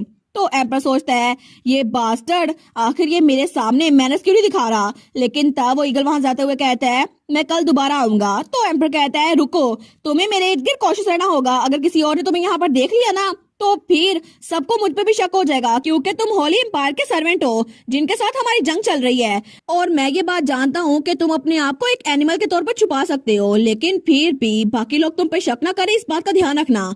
वो कहता है आपको फिक्र करने की जरूरत नहीं है और वहां से उड़ गया था। तो एम्पर वहीं पर था। वो सोचता है मुझे लगता है कि ये बहुत ही ज्यादा बदतमीज है, लेकिन मुझे अपने प्लान को पूरा करने के लिए इसकी बात माननी होगी। और तब वो ईगल वहां से उड़ के जा था। वो सोचता है इसका मास्टर अगर वो कभी भी चाहे मुझे धोखा दे सकता है, इसी वजह से मुझे ये सब का ध्यान रखना होगा। लेकिन तब उसको बड़ा गुस्सा आ रहा था। लेकिन तब वो सोचता है अगर मेरे बस में होता ना तो अभी मैं इस ईगल की गर्दन में उड़ा देता, लेकिन फिर भी मुझे अभी के लिए इनकी हेल्प चाहिए तो फिर मैं ऐसा कुछ नहीं करूंगा। लेकिन दूसरी तरफ हमें हमारी बेटी दिखाई जाती है। तो तब अपने पे याद रखती है। वो कहती है मुझे फीवर नहीं है और ना ही मैं खांस रही हूँ, है ना। ग्रेट, ये तो परफेक्ट है। मुझे लगता है अगर मैं ऐसी रही ना तो फिर मैं पास हो जाऊंगी। और तब वो एक न्यू ड्रेस में थी और बहुत ही ज्यादा क्यूट लग रही थी और उसके साथ उसकी छोटी सी स्क्विरल भी थी। तो तब वो सोचती है ये तो नॉर्थ का हाईएस्ट माउंटेन है जहाँ पर पूरा साल बर्फबारी होती रहती है। लेकिन तब वो अपने डैड के पास आती है और कहती है डैड कार्लिटोस देखे ना मुझे। तो उसका डैड उसके सर पे रखता है और कहता है ठीक है मुझे देखने दो। तो हमारी सोचती है हमारी फैमिली यहाँ पर आई थी क्योंकि असल में वजह कुछ ये थी। और उसे याद आता है कुछ दिनों पहले जब उसके डैड ने कहा था मुझे पता है कि तुम्हारी पावर्स अवेकन हो गई हैं, लेकिन फिर भी क्या तुम सर्दियों के लिए साउथ में जाकर रह सकती हो। तो हमारी कहती है लेकिन क्यों, आपने कहा था कि शेप शूटर की पावर्स की वजह से मैं यहाँ रह सकती हूँ, मेरे पास स्टोर की पावर भी है। तो ड्यूक कहता है फिर भी मुझे नहीं लगता कि हमें ऐसा कुछ करना चाहिए क्योंकि जब तक मैं अपनी दोनों आंखों से नहीं देख सकता ना मैं तुम्हें यहाँ पे नहीं रख सकता, अगर तुम बीमार पड़ गई तो हमारी उन कहती है लेकिन। तो उसका डैड कहता है अरे हम ऐसा कर सकते हैं ना। और तब वो कहता है ये काम करेगा क्योंकि अगर तुम माउंटेन पे जाकर कुछ दिनों के लिए रहो और हम तुम्हारे साथ रहे और तुम बीमार ना पड़ी तो फिर तुम यहाँ पे रह सकती हो। वो कहती है सच्ची, फिर तो मैं ये करूंगी ना, thank you so much dad, हम ऐसा ही करेंगे। और इसी तरह वो वहां पर पहुंच चुकी थी। वो कहती है अब तो 2 दिन हो गए और देखे मुझे बिल्कुल बुखार नहीं है ना ही मुझे नजला हुआ है, तो अब मैं यहाँ पर रह सकती हूँ ना। तो उसका डैड कहता है लगता है कि तुम बिल्कुल बीमार नहीं पड़ी। तो कार्लिटोस भी कहता है तुम तो बड़ी इंप्रेसिव थी बुशी टेल। तो हमारी कहती है ऑफ कोर्स देखे ना मेरे पास यहाँ पे 3 पावर्स है, आपकी भी, कार्लिटोस की भी और प्रिंस एटर की भी। तो वो दोनों कहते हैं क्या उस ड्रैगन की पावर भी। तो कार्लिटोस भी कहता है बिल्कुल उसकी पावर बड़ी अजीब सी है, उसको दूर धकेल दो। तो हमारी कहती है कि यार लेकिन क्यों? तो ड्यूक कहता है एनीवेज अब कंफर्म हो गया कि मेरी बेटी की हेल्थ वो बिल्कुल ठीक है, तो कल से हम वापस जाएंगे और तुम हमारे साथ कैसल में रहोगी। वो कहती है ये मुझे यही चाहिए था, लेकिन ड्यूक कहता है ऐसा लगता है ये सब कुछ स्क्विरल कॉन्स्टलेशन की वजह से हुआ है, क्योंकि आज रात वो बिल्कुल मुकम्मल होने वाली है। तो हमारी कहती है स्क्विरल कॉन्स्टलेशन सच में? लेकिन अगर आज सबसे ज्यादा स्ट्रॉन्गेस्ट हुई तो फिर मैं उससे बात कर सकती हूँ। और तब वो अपने टेंट में थी, लेकिन तब वो सोचती है मुझे उसने कहा था कि मैं इस ग्लोब को लेकर आऊँ, लेकिन पता नहीं इस ग्लोब के अंदर है क्या, और उसने कहा था इसको स्टारलाइट में रखना है। लेकिन जब वो मेरे सामने आएगा तभी मुझे पता चलेगा कि इसके अंदर है क्या। तो तब उसको घुरी जा रही थी, तो तब वो ग्लोब वो चमक रहा था, लेकिन वो कहती है आखिर ये बड़ा क्रिस्टल है क्या? तो स्क्विरल कॉन्स्टलेशन उस व्हाइट स्क्विरल के अंदर आ गया था। वो कहता है इसको प्रिजर्वेशन क्रिस्टल कहते हैं, इसके अंदर मेरी मेमोरीज है जो मैं तुम्हें दिखाना चाहता हूँ। तो हमारे कहती है तुम्हारी मेमोरीज? वो कहता है बिल्कुल, अगर इसको टैप करें ना तो तुम्हें नजर आ जाएगी। लेकिन क्रम्स क्या तुम्हें याद है जब हम पहली बार मिले थे उस वक्त तुम मार रही थी और तुमने मुझसे पूछा था कि मैंने तुम्हें टाइम में वापस क्यों भेजा है? असल में आज मैं उस सवाल का जवाब दूंगा। और तभी वो ग्लोब वो ऊपर होता है और हवा में लहराता है, लेकिन तभी वो बिल्कुल ट्विंकल कर रहा था। तो वो कहता है इसके पीछे एक बहुत बड़ी वजह है, क्योंकि उस दुनिया में तुम्हारे मरने के बाद बहुत बड़ा मसला हुआ था जिसकी वजह से सारी इंसानियत खत्म हो गई थी। इसी वजह से मैं चाहता हूँ कि तुम इस सब को प्रोटेक्ट करो। और तभी वहाँ पे रोशनी फैलती है, लेकिन हमारी हीरोइन जब वो आंख खोल के देखती है वो कहती है कि यहाँ पर क्या हो रहा है? और ये तो बादलों के गरजने की आवाज है ना। लेकिन जैसे वो आंखों खोल के देखती है ना वो कहती है ये तो बहुत बड़ा मसला है, ये हो क्या रहा है? तो स्क्विरल भी उसके साथ थी। वो कहता है चाहे कुछ भी हो जाए मैं जितना मर्जी बार देखूं, लेकिन ये तो बहुत ज्यादा हॉरिबल सीन है। तो हमारे कहती है स्क्विरल कॉन्स्टलेशन आखिर मुझे ये बताएं ये क्या हो रहा है? तो वो कहता है ये सब कुछ तुम्हारे मरने के बाद ये सब कुछ डिस्ट्रॉय हो गया और ये सब कुछ हमें इसको ही रोकना है, इसी वजह से तुम्हें वापस लेकर आया हूँ। लेकिन तभी वहां पर बादलों की गरजने की आवाज आ रही थी और इर्द गिर्द बिजली गिर रही थी।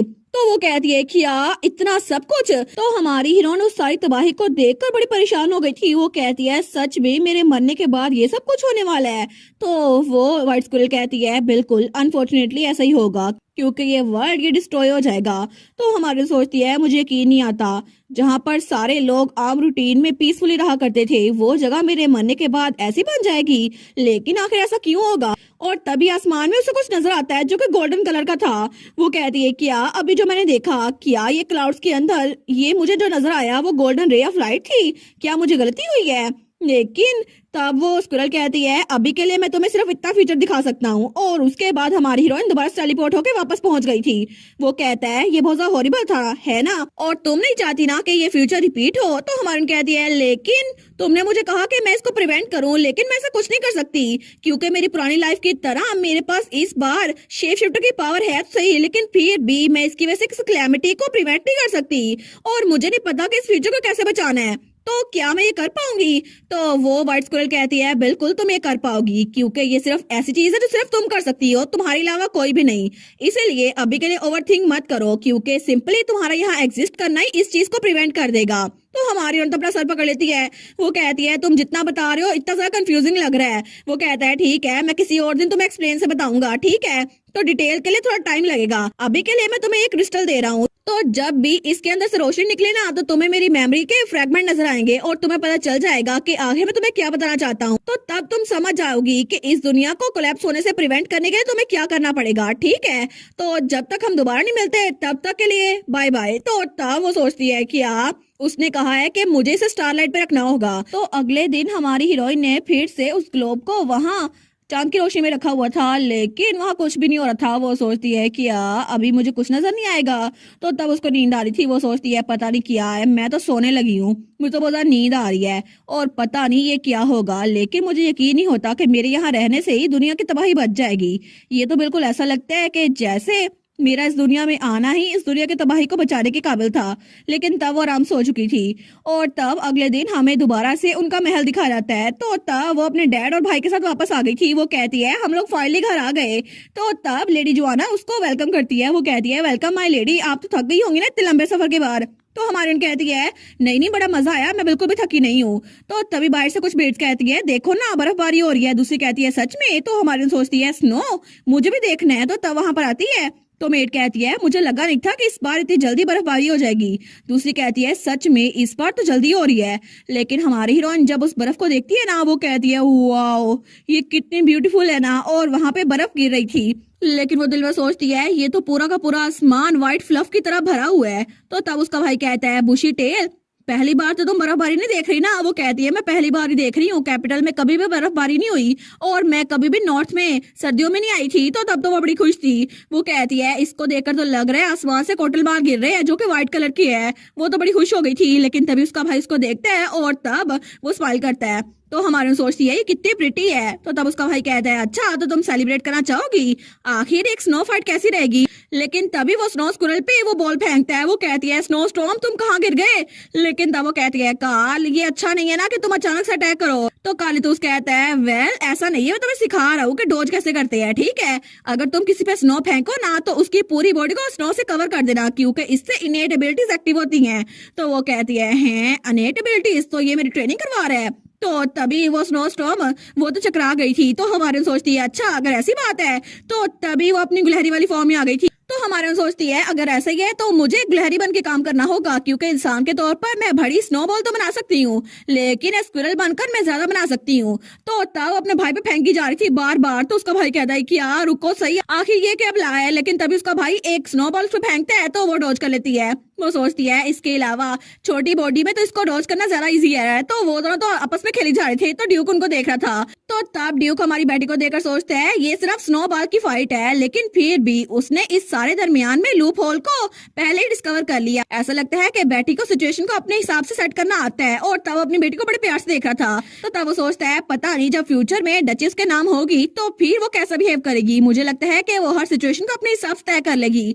और हमारी बेटी तो काली पे फेंकी जा रही थी स्नोबॉल। वो कहती है ये स्नो स्टॉर्म के रिवेंज के लिए। लेकिन इस तरह हमारी हीरोइन वो जीत चुकी थी। और तब शाम के वक्त वो तो आराम से वहाँ कुकीज खा रही थी। वो सोचती है आज तो बड़ी मजा आ रहा है, ऐसा लगता है कि मैंने कालीतूस को हरा दिया था ना, इसी वजह से और भी मजा आ रहा है। कालीतूस तो मेरे सामने कुछ भी नहीं था। तो तब वो कुकीज खाते हुए सोचती है मुझे लगता है कि मुझे इसे किसी के साथ बांटना चाहिए। इसको देखकर तो मुझे एटल का ख्याल आ रहा है। तो तब वो कुकीज लेकर वहां जा रही थी। वो सोचती है मैं एटल को भी दूंगी ना, कितना मजा आएगा। तो तब वो उसके कमरे के बाहर पहुंची थी। तो वहां से आवाज आ रही थी किसी से बात करने की। वो सोचती है क्या कोई गेस्ट आया है। फिर मैं हालवे में इंतजार करती हूँ, लेकिन दरवाजा थोड़ा सा खुला था। तो वो जैसे मुड़ने लगती है ना तो तभी वहां पर वही आदमी था जो रिटर के साथ आया था। वो कहता है मैं आपके लिए सारी की सारी चीजें प्रिपेयर कर दूंगा योर हाइनेस। तो प्रिंस एटल कहता है ठीक है थैंक यू, क्योंकि अगर ओशन के दरमियान हमारे पास सप्लाईज ना हुए तो बड़ा मसला हो जाएगा, इसलिए अच्छा होगा कि हम पहले ही अच्छा अमाउंट रख लें। तो हमारे सोचती है ओशन। तो दूसरा कहता है जी मैं सारी तैयारियां मुकम्मल कर लूंगा। तो एटल कहता है ठीक है जैसे सारी तैयारियां खत्म होना मुझे बता देना, मैं इस जगह को छोड़ के तुम लोग को ज्वाइन कर लूंगा।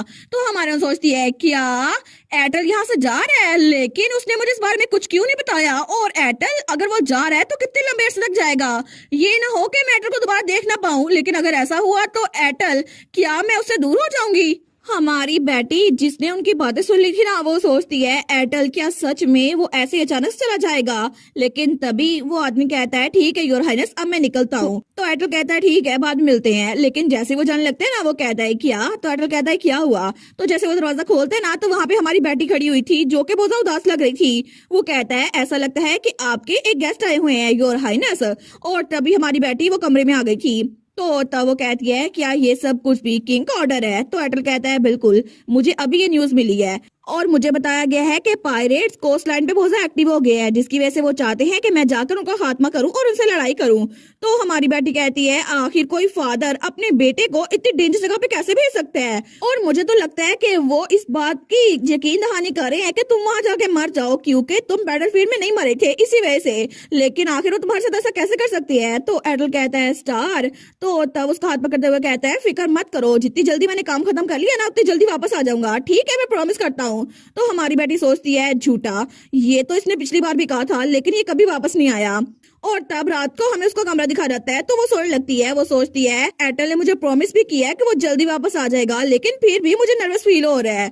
और अगर वो इस बार भी चला गया तो क्या पता वो दोबारा वापस आ पाएगा या फिर नहीं। और मैं तो सच में विश करती हूँ कि वो कभी ना जाए। लेकिन तभी उसके बेड के साथ जो मेज था ना वहाँ पे वही ग्लोब पड़ा हुआ था। तो तभी वो ग्लोब बहुत ज्यादा चमकता है और उसमें से रोशनी निकलती है। लेकिन थोड़ी देर बाद ही हमारी हीरोइन वो हवा में उड़ रही थी। वो सोचती है क्या ये क्या? तो तभी उसकी आंख खुलती है। वो कहती है मैं कहाँ पर हूँ? क्या मैं आसमान के अंदर हूँ? कहीं मैं ख्वाब तो नहीं देख रही? लेकिन तब वो अपने हाथों को देखती है। वो सोचती है मुझे तो कॉन्स्टलेशन की एनर्जी फील हो रही है, मुझे लगता है ये उसकी मेमोरीज है। लेकिन तभी वहां पर उसे आवाज आती है, रिटर। तो जब वहां पर देखती है ना तो वहां पे एटल था बादलों के अंदर, और वहां पे उसकी पुरानी सेल्फ भी थी। तो वो कहता है रिटर, तुम्हें लगता है मैं रिटर हूँ? तो हमारी बेटी कहती है हमने कुछ दिनों पहले बात की तो थी, क्या तुम भूल गए हो रिटर? तो हमारी ओर सोचती है ये मैं और एटल हैं, लेकिन शायद प्रिजर्वेशन क्रिस्टल मुझे बताना चाहता है पास में हुआ क्या था, और स्क्विरल कॉन्स्टलेशन इसी मेमोरी की बात कर रहा था। तो तब हमारी बेटी कहती है जब कुछ दिनों पहले मैं तुमसे इंसान वाली फॉर्म में मिली थी ना, तो तुमने कहा था कि तुम हमेशा मेरी साइड लोगे, और आर्ट पेरिना ने भी कहा था कि मैं हमेशा खुश रहूंगी। तो एटल कहता है अच्छा मैंने कहा था? तो तभी वो कहता है अरे हाँ मैंने कहा था, मुझे भूल गया, मुझे माफ कर देना, मैं थोड़ा बिजी था इसीलिए। तो हमारी सोचती है क्या आखिर ये ऐसा क्यों बोल रहा है? मेरे रीबोर्न होने से पहले मुझे याद है कि उसके बाद एटल मुझसे मिलने के लिए आया था, लेकिन मुझे लगा था कि वो रिटर है, क्योंकि मुझे गलतफहमी हुई थी ना। रिटर ने मुझसे झूठ बोला था कि वो रात को मुझसे मिलने के लिए आता है, लेकिन मैंने उसके झूठ पे यकीन भी कर लिया था और मुझे उस पर बिल्कुल शक नहीं हुआ था। लेकिन उसने कहा था मैं ना सिर्फ तुम्हारा फियांसे हूँ बल्कि तुम्हारा इकलौता दोस्त भी हूँ, और इसी वजह से मुझे उसकी बात पे यकीन था कि वही एटल है। तो हमारी और सोचती है इस वक्त तो मैं नॉर्थ में हूँ, इसी वजह से ये सब कुछ दोबारा रिपीट नहीं हो सकता, लेकिन फिर भी उस वक्त मुझे लगा था कि ये रिटर है। लेकिन क्यों? आखिर उस वक्त एटल ने मुझे सच क्यों नहीं बताया कि वो रिटर नहीं है? और एटल वहां पर ड्रैगन वाली फॉर्म में बहुत ज्यादा सैड था। तो तब वो कहती है मैं तो बहुत ज्यादा स्लीपी हूँ, मुझे नींद आ रही है। तो एटल कहता है ठीक है जाके सो जाओ, ठीक है। वो कहती है लेकिन तुम वापस आओगे है ना, मुझे बहुत ज्यादा नींद आ रही है, तो कल मैं तुमसे दिन में मिलूंगी, ठीक है? वो कहता है हाँ बिल्कुल कल मिलेंगे। तो हमारी बेटी इसको बाय कह रही थी। वो कहती है आराम से वापस आना रिटर। वो कहता है हाँ मैं जाऊंगा और तुमसे अगली बार मिलूंगा स्टार। लेकिन तब हमारी बेटी ने खिड़की बंद कर ली थी। तो तब एटल वहीं पर था। तो वो कहता है तो स्टार तुम्हें लगता है मैं रिटर हूँ, लेकिन अगर ऐसा ही है ना तो फिर ये ऐसे ही ठीक है, क्योंकि इससे अच्छा कि तुम मेरे साथ दोस्ती करो, तुम रिटर के साथ दोस्ती करो तो ये ज्यादा अच्छा होगा। तो हमारी बेटी जो पास्ट मेमोरीज में ये सब कुछ देख रही थी ना, वो कहती है क्या आखिर तुम ये क्या कह रहे हो? तुम उससे बहुत ज्यादा अच्छे हो, तुम तो बहुत ही ज्यादा अच्छे हो एटल, आखिर मैं रिटर से दोस्ती क्यों करूंगी, तुम्हें मेरे इकलौते दोस्त हो। लेकिन तब उससे कहती है अगर तुम्हें ये सब कुछ कहना ही है तो तुम्हें अपनी इमोशंस को हाइड करना चाहिए। लेकिन उस वक्त तो बहुत ज्यादा सैड लग रहा था। वो कहती है आखिर ये यहाँ इतना डिसअपॉइंटेड होकर मुझे क्यों देख रहा था। और तभी अगले दिन वो दोबारा से हमारे एटल के पास आई थी। तो एटल कहता है स्टार तुम्हें क्या हुआ? वो कहती है क्या क्या मतलब? तो वो कहता है कल तुम अचानक से कल चली गई थी, मुझे लगा था तुम थकी हुई हो, इसी वजह से मैं फिक्रमंद हो गया था, लेकिन आज लगता है तुम मुझसे भी ज्यादा थकी हुई हो। तो हमारी बेटी कहती है अच्छा मैं? वो सोचती है मुझे लगता है कि मुझे अपनी फीलिंग्स को छुपा के रखना चाहिए, लेकिन कल जब मैंने ख्वाब में एटल को देखा तो वो बहुत ज्यादा उदास था। तो वो कहती है एटल क्या मैं तुमसे कुछ पूछ सकती हूँ? एटल कहता है हाँ पूछ सकती हो।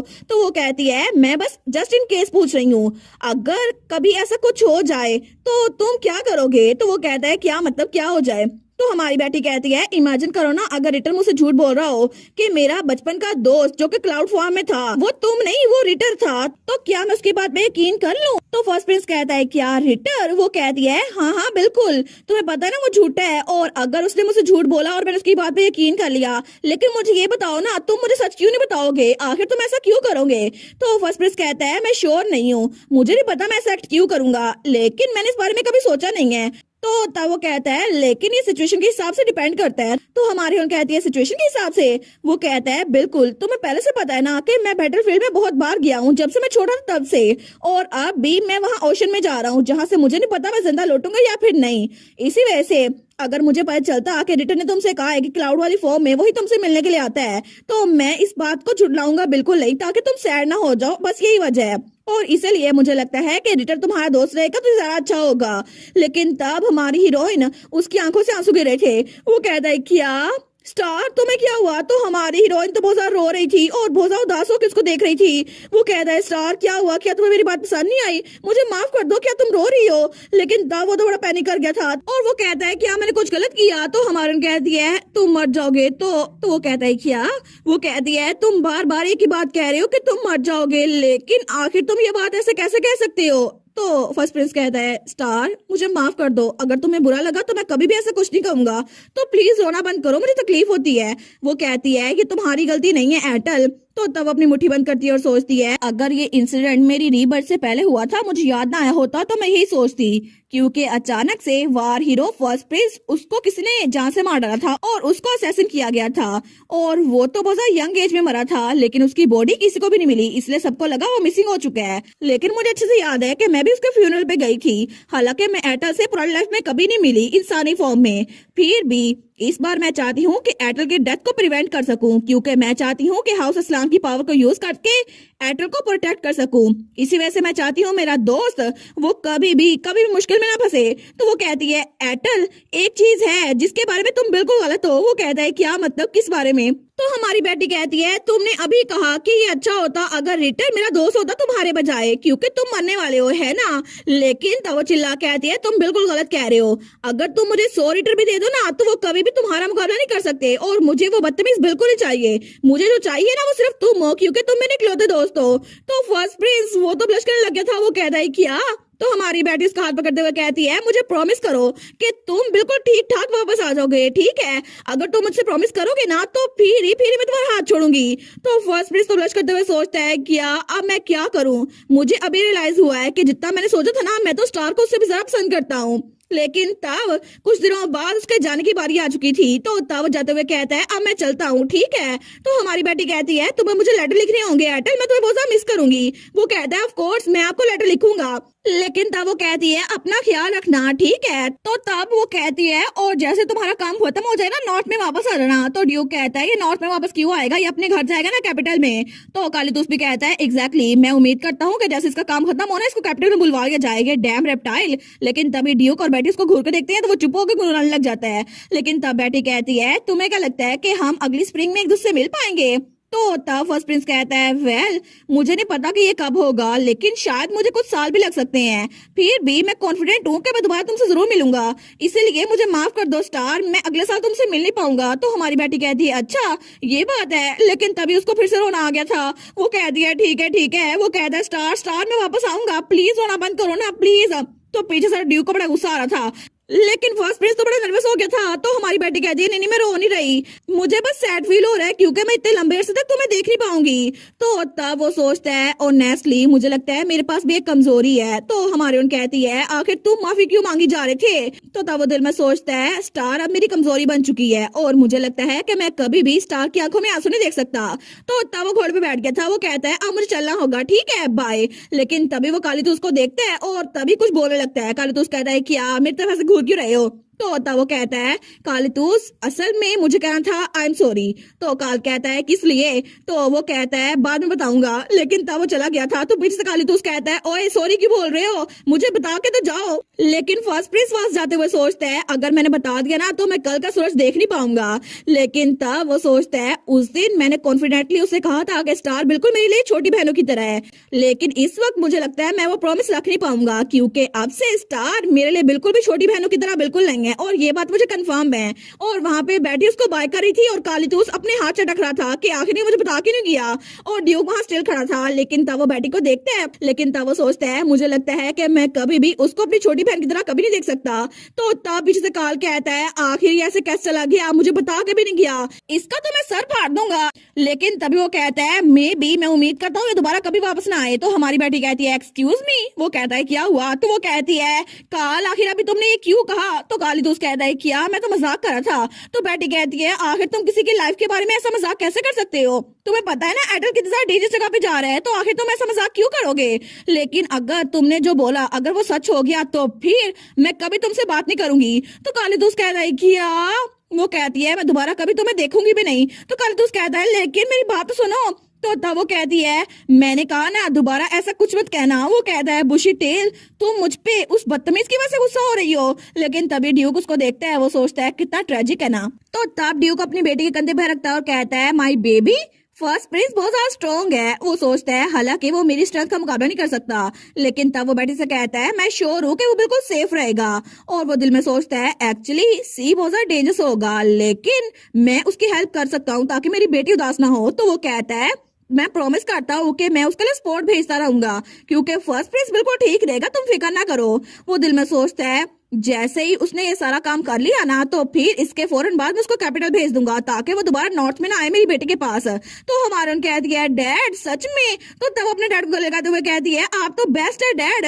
लेकिन काली दोस्त कह रही किया आखिर फादर आप ऐसा कैसे कर सकते हैं? आपने उसका दिल ये बात कहकर जीत लिया जिसका आपका मतलब भी नहीं था। तो ड्यूक कहता है क्या मतलब? मैंने जो जो बात की है ना मेरा वही मतलब था। लेकिन तभी फर्स्ट प्रिंस वो तो थोड़ा दूर निकल आया था। तो तभी पीछे से काली दोस्त अपने डैड को डांटी जा रहा था। लेकिन हमारे यहाँ सोचती है एटल प्लीज सेफली वापस आना क्योंकि मैं तुम्हारा इंतजार करूंगी। और तब जाते जाते फर्स्ट प्रिंस उसको मुड़ते हुए देखते हैं। लेकिन तब वो दिल में सोचती है मैं तुम्हारा इंतजार करूंगी मेरे प्यारे दोस्त। और ये आखिरी बार था कि वो लोग अपने बचपन में मिलने वाले थे क्योंकि इसके बाद वो लोग जब बड़े हो जाएंगे ना तब मिलेंगे और वो सीन तो बहुत ही ज्यादा मजेदार होगा। हमें हमारी बेटी दिखा जाती है जो कि कोई लेटर पढ़ रही थी। वो सोचती है पूरा महीना हो चुका है जब से एयरटेल डची छोड़कर गया है और वहां पे उस लेटर में लिखा था हेलो स्टार तुम कैसी हो? यहाँ पर जब मैं आसमान को देखता हूँ ना तो मुझे तुम्हारी याद आती है और यहाँ पे ओशन में भी मैं तुम्हें याद करता रहता हूँ और इसीलिए मैं तुम्हें ये लेटर लिख रहा हूँ। मैं तुम्हें मिलना चाहता हूँ तुमसे बात करना चाहता हूँ। तो हमारी बेटी उसकी आंखों में तो आंसू आ रहे थे। वो सोचती है एयरटेल। लेकिन तभी दरवाजे पे दस्तक होती है। कोई कहता है माई लेडी आपकी क्लास का टाइम हो गया है। वो कहती है क्या इतनी जल्दी? लेकिन तब उठ गई थी। वो कहती है ठीक है मैं वापस जाती हूँ। और तब वो सोचती है मैं वापस आके ये पूरा लेटर पढ़ूंगी और वहां पे उसने सब कुछ लिखा हुआ था। और तब हमारी हीरोइन हमें बताती है मेरे डैड ने कहा था कि मैं भी सक्सेसर बन सकती हूँ इसी वजह से फादर के सजेशन पर मैं भी सक्सेसर बनने की क्लासेस ले रही हूँ। और लेडी जोआना जो कि बटलर थी वो उसको क्लासेस दे रही थी। तो तब हमारी हीरोइन बताती है मेरे डैड ने बताया था कि ज्यादातर लोग जो नॉर्थ में रहते हैं ना शेप शिफ्टर उनके ज्यादा बच्चे नहीं होते लेकिन हाउस एस्लान में इसी वजह से सारे डायरेक्ट डिसेंडेंट्स वो क्लासेस अटेंड करते हैं ताकि वो सक्सेसर बन सके। और मेरे डैड ने भी अटेम्प्ट की थी और इसीलिए मैं भी अटेम्प्ट कर रही हूँ और इसीलिए मुझे और ज्यादा पढ़ना होगा। तो वो तो बड़ी खुश थी। वो सोचती है कालीतूस तो हेड ऑफ द हाउस बन ही जाएगा फिर भी चीज सीखने से मजा आता है। और तब वो दिल में सोचती है मैं तो अगली क्लास के लिए बहुत एक्साइटेड हूँ। लेकिन उसको स्माइल करता हुआ देखकर लेडी जोआना वो तो बहुत ज्यादा परेशान हो गई थी। वो सोचती है ओह माय गुडनेस इनकी आंखों में ये चमक मुझे तो बहुत ज्यादा अजीब लग रही है। लेकिन तभी थोड़ी देर बाद जब वो लोग ड्यूक के सामने थे ना तो ड्यूक कहता है ठीक है तो मुझे बताओ कि तुम लोग की रिपोर्ट्स क्या हैं? तो वो कहता है जोआना तुम स्टार्ट करो। तो बटलर कहती है जी मास्टर। तो ड्यूक कहता है मेरी बेटी की क्लासेस कैसे चल रही हैं? तो वो कहती है वेल लेडी बेटी की सिचुएशन तो थोड़ी सी सीरियस है। तो ड्यूक कहता है क्या? तो वो सोचता है ओ नो मुझे लगा था कि मुझे उसे जल्दी स्कूल स्टार्ट करवाना चाहिए क्योंकि वो बहुत ब्राइट चाइल्ड है लेकिन लगता है ये बैकफायर कर गया। मुझे लगता है कि मेरी बेटी पे बहुत ज्यादा प्रेशर पड़ रहा है। तो तब जोआना कहती है कुछ बहुत ज्यादा एस्टोनिशिंग हुआ है आज क्लास में। तो ड्यूक कहता है क्या मतलब मुझे डिटेल से बताओ आखिर हुआ क्या है? तो जोआना कहती है वेल असल में उनकी आइज तो बहुत ज्यादा चमकती हैं। जब भी वो कोई नई चीज सीखती है ना तो उनकी आइज चमक रही होती हैं और वो तो बहुत ज्यादा लगन सीखती हैं। तो ड्यूक कहता है हैं तो ये कोई अजीब सी बात है? तो वो कहती है जी मुझे तो अजीब ही लगती है क्योंकि आप और लॉर्ड कालीतूस तो अक्सर अपनी क्लासेस स्किप करते रहते हैं और लॉर्ड कालीतूस तो भाग जाते थे। मैं कहती माई लॉर्ड प्लीज वापस आ जाएं। लेकिन लेडी बेटी वो तो बहुत अच्छी स्टूडेंट है। वो तो हर चीज सीखती हैं और जवाब भी देती हैं और अगर उनको कोई चीज समझ ना आए ना तो वो सवाल भी पूछती हैं। और तभी वो कहती है आज का दिन भी उन्होंने कहा अभी मुझे तुम्हारी बात समझ नहीं आई थोड़ी देर पहले जो तुमने एक्सप्लेन किया है क्या तुम दोबारा बता सकती हो? तो जोआना की आंखों में तो आंसू आ रहे थे। वो कहती है मुझे कभी नहीं लगा था कि असलान फैमिली का कोई मेंबर वो 10 मिनट से ज्यादा पढ़ सकता है लेकिन लेडी बेटी वो तो 2 घंटों की क्लासेस भी आराम से ले लेती हैं। तो ड्यूक सोचता है मुझे लगता है कि जोआना के लिए हमने चीजें बड़ी मुश्किल बना ली थी। लेकिन वो कहता है चलो अच्छी बात है मेरी बेटी सीख रही है ना फिर इससे अच्छी बात क्या है? वो कहता है ठीक है फ्रेडी कब तुम्हारी बारी? फ्रेडी कहता है जी मास्टर। तो ड्यूक कहता है मैंने तुम्हें जिस बात के लिए कहा था क्या तुमने वो काम कर लिया है? मेरी बेटी के लिए स्टैचू बना लिए हैं? वो कहता है जी मैंने ऑर्डर दे दिए हैं और अभी उनकी बर्थडे तक ये तैयार हो जाएंगे। वो कहता है ठीक है तो ये काफी है लेकिन अब डच्ची की सिचुएशन के हिसाब से मुझे बताओ क्या हो रहा है? वो कहता है जी मैं आपको अभी बताऊंगा मास्टर। असल में लेडी बेटी ने जिस कोड का जिक्र किया था ना वो कोड आ चुकी है और 200 सालों बाद यहाँ पर कहत आया है। लेकिन चीजें डची ऑफ इस्लाम में बहुत ज्यादा परफेक्टली चल रही हैं। यहाँ पर फूड शॉर्टेज का मसला पहले हल हो चुका है क्योंकि वहाँ पे फेरी स्टून्स थे। लेकिन उसके अलावा फ्री सूप किचन की वजह से कोई भी भूखा नहीं मर रहा और इसी वजह से टुब्रोजम भी बहुत ज्यादा उगाया जा रहा है और ये सब कुछ लेडी बेटी की वजह से हुआ है। और लेडी बेटी ने जो सारी रेसिपीज बताई थी ना उसकी वजह से हर कोई उन रेसिपीज को इस्तेमाल कर रहा है और अब किसी को कोई खतरा नहीं है और फ्री फूड किचन की वजह से हमें इन्फॉर्मेशन भी मिल रही है और लोग भी भूखे नहीं मार रहे। तो ड्यूक कहता है अच्छा तो मुझे लगता है कि इसको भी अननोटिस नहीं छोड़ना चाहिए। तो फ्रेडरिक कहता है जी सर। तो ड्यूक कहता है फ्रेडरिक मेरी बेटी की स्टोरी के हिसाब से एक और स्टैचू बनाओ। वो कहता है जी मास्टर, एक स्क्विरल स्टैचू जो कि बहुत सारी चीजों को रिप्रेजेंट करे। तो तभी वो कहता है क्या सच में ये चलेगा? तो तब उसको डायग्राम दिखाता है, लेकिन तब जोआना कहती है उनके फेशियल एक्सप्रेशन थोड़े फेयरलेस होना चाहिए। तो ड्यूक कहता है ठीक है, अब पीछे रह गया सबसे ज्यादा इंपॉर्टेंट एजेंडा। जैसा कि तुम सबको पता है मेरी बेटी की बर्थडे जल्दी आने वाली है ना? तो जैसे उसने कैपिटल छोड़ा है ना, अब उसकी बर्थडे बहुत ज्यादा मनाई जाएगी, क्योंकि कभी भी कैपिटल में उसकी बर्थडे नहीं मनाई गई। और वैसे भी मैं हर साल उसकी बर्थडे के लिए बहुत ज्यादा रकम भेजा करता था, लेकिन वाइकाउंटर सीरियस ने वो रकम चुरा ली और मेरी बेटी की जगह खुद इस्तेमाल कर ली। और तभी वो टेबल पे मुक्का मारते हुए कहता है इसीलिए इस बार उसकी बर्थडे के लिए मैं चाहता हूँ मेरी बेटी बहुत ज्यादा खुश रहे और वो अपना गिफ्ट देकर बहुत ज्यादा खुश हो जाए। तो तब फ्रेडी कहता है प्लीज आप फिक्र ना करे, मैंने पूरे कॉन्टिनेंट के फाइनेंस मास्टर को ढूंढ लिया है ताकि वो लेडी बैटी के बर्थडे में डिजर्ट बना सके और गिफ्ट बना सके और डेकोरेशन भी। तो ड्यूक कहता है अच्छा ये तो अच्छी बात है, तो इसी के साथ बैटी की बर्थडे की प्रिपरेशन वो स्टार्ट कर दो, क्योंकि वो हम बहुत ज्यादा धूमधाम से मनाएंगे।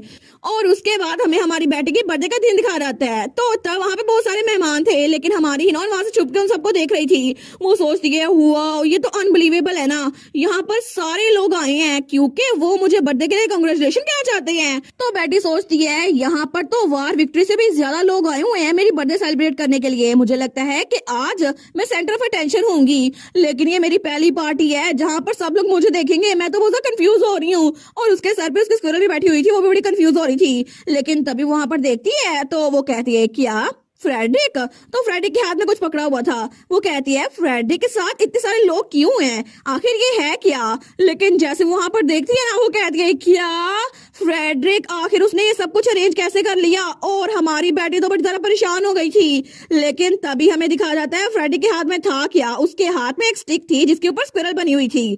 लेकिन तब वो कहता है लेडी बैटी के बर्थडे के ओनर के लिए हमने उनके स्टैचूज बनवाए हैं। तो हमारी सोचती है इतने सारी चीजें मेरी अचीवमेंट को रिप्रेजेंट करने के लिए, लेकिन तभी वहां पर बहुत सारे स्टैचूज थे जो कि गोल्ड के बने हुए थे। तो वो कहती है ये सारे मेरे स्टैचूज हैं और वहां पे स्क्विरल बनी हुई थी। लेकिन तब वो लोग कहते हैं वाओ ये सारे तो प्योर गोल्ड के बने हुए हैं ना। तो तब फ्रेडरिक कहता है इसके अलावा ये फर्स्ट फ्रूट है जो लेडी बेटी ने ड्यूक इस्लाम को दिया था और वो भी प्रिजर्व करके रखा था। तो हमारी बेटी सोचती है इन्होंने ये सब कुछ कैसे प्रिपेयर करवा लिया। लेकिन तभी ड्यूक वहां आता है और कहता है माय बेबी हैप्पी बर्थडे। और उसका भाई भी वहां पर था, वो भी कहता है हैप्पी बर्थडे बुशी टेल। और वो दोनों तो बहुत हैंडसम लग रहे थे। लेकिन हमारी अपने डैड और भाई के पास आती है, वो कहती है डैड काल। तो ड्यूक कहता है तुम यहाँ पर क्या कर रही थी? तो उसका भाई भी कहता है बिल्कुल तुम तो स्टार हो इस पार्टी की, आखिर तुम अभी तक बाहर क्यों नहीं गई? वो कहती है वेल यहाँ पे बहुत सारे लोग हैं ना, तो मैं बहुत ज्यादा नर्वस हो रही हूँ। तो तब उसका भाई कहता है अच्छा अगर ऐसी बात है, तो उसका हाथ पकड़ते हुए कहता है फिर हम लोग इकट्ठे चलेंगे। और उनकी फैमिली तो बहुत ही ज्यादा प्यारी लग रही थी और कितने क्यूट लग रहे थे तीनों।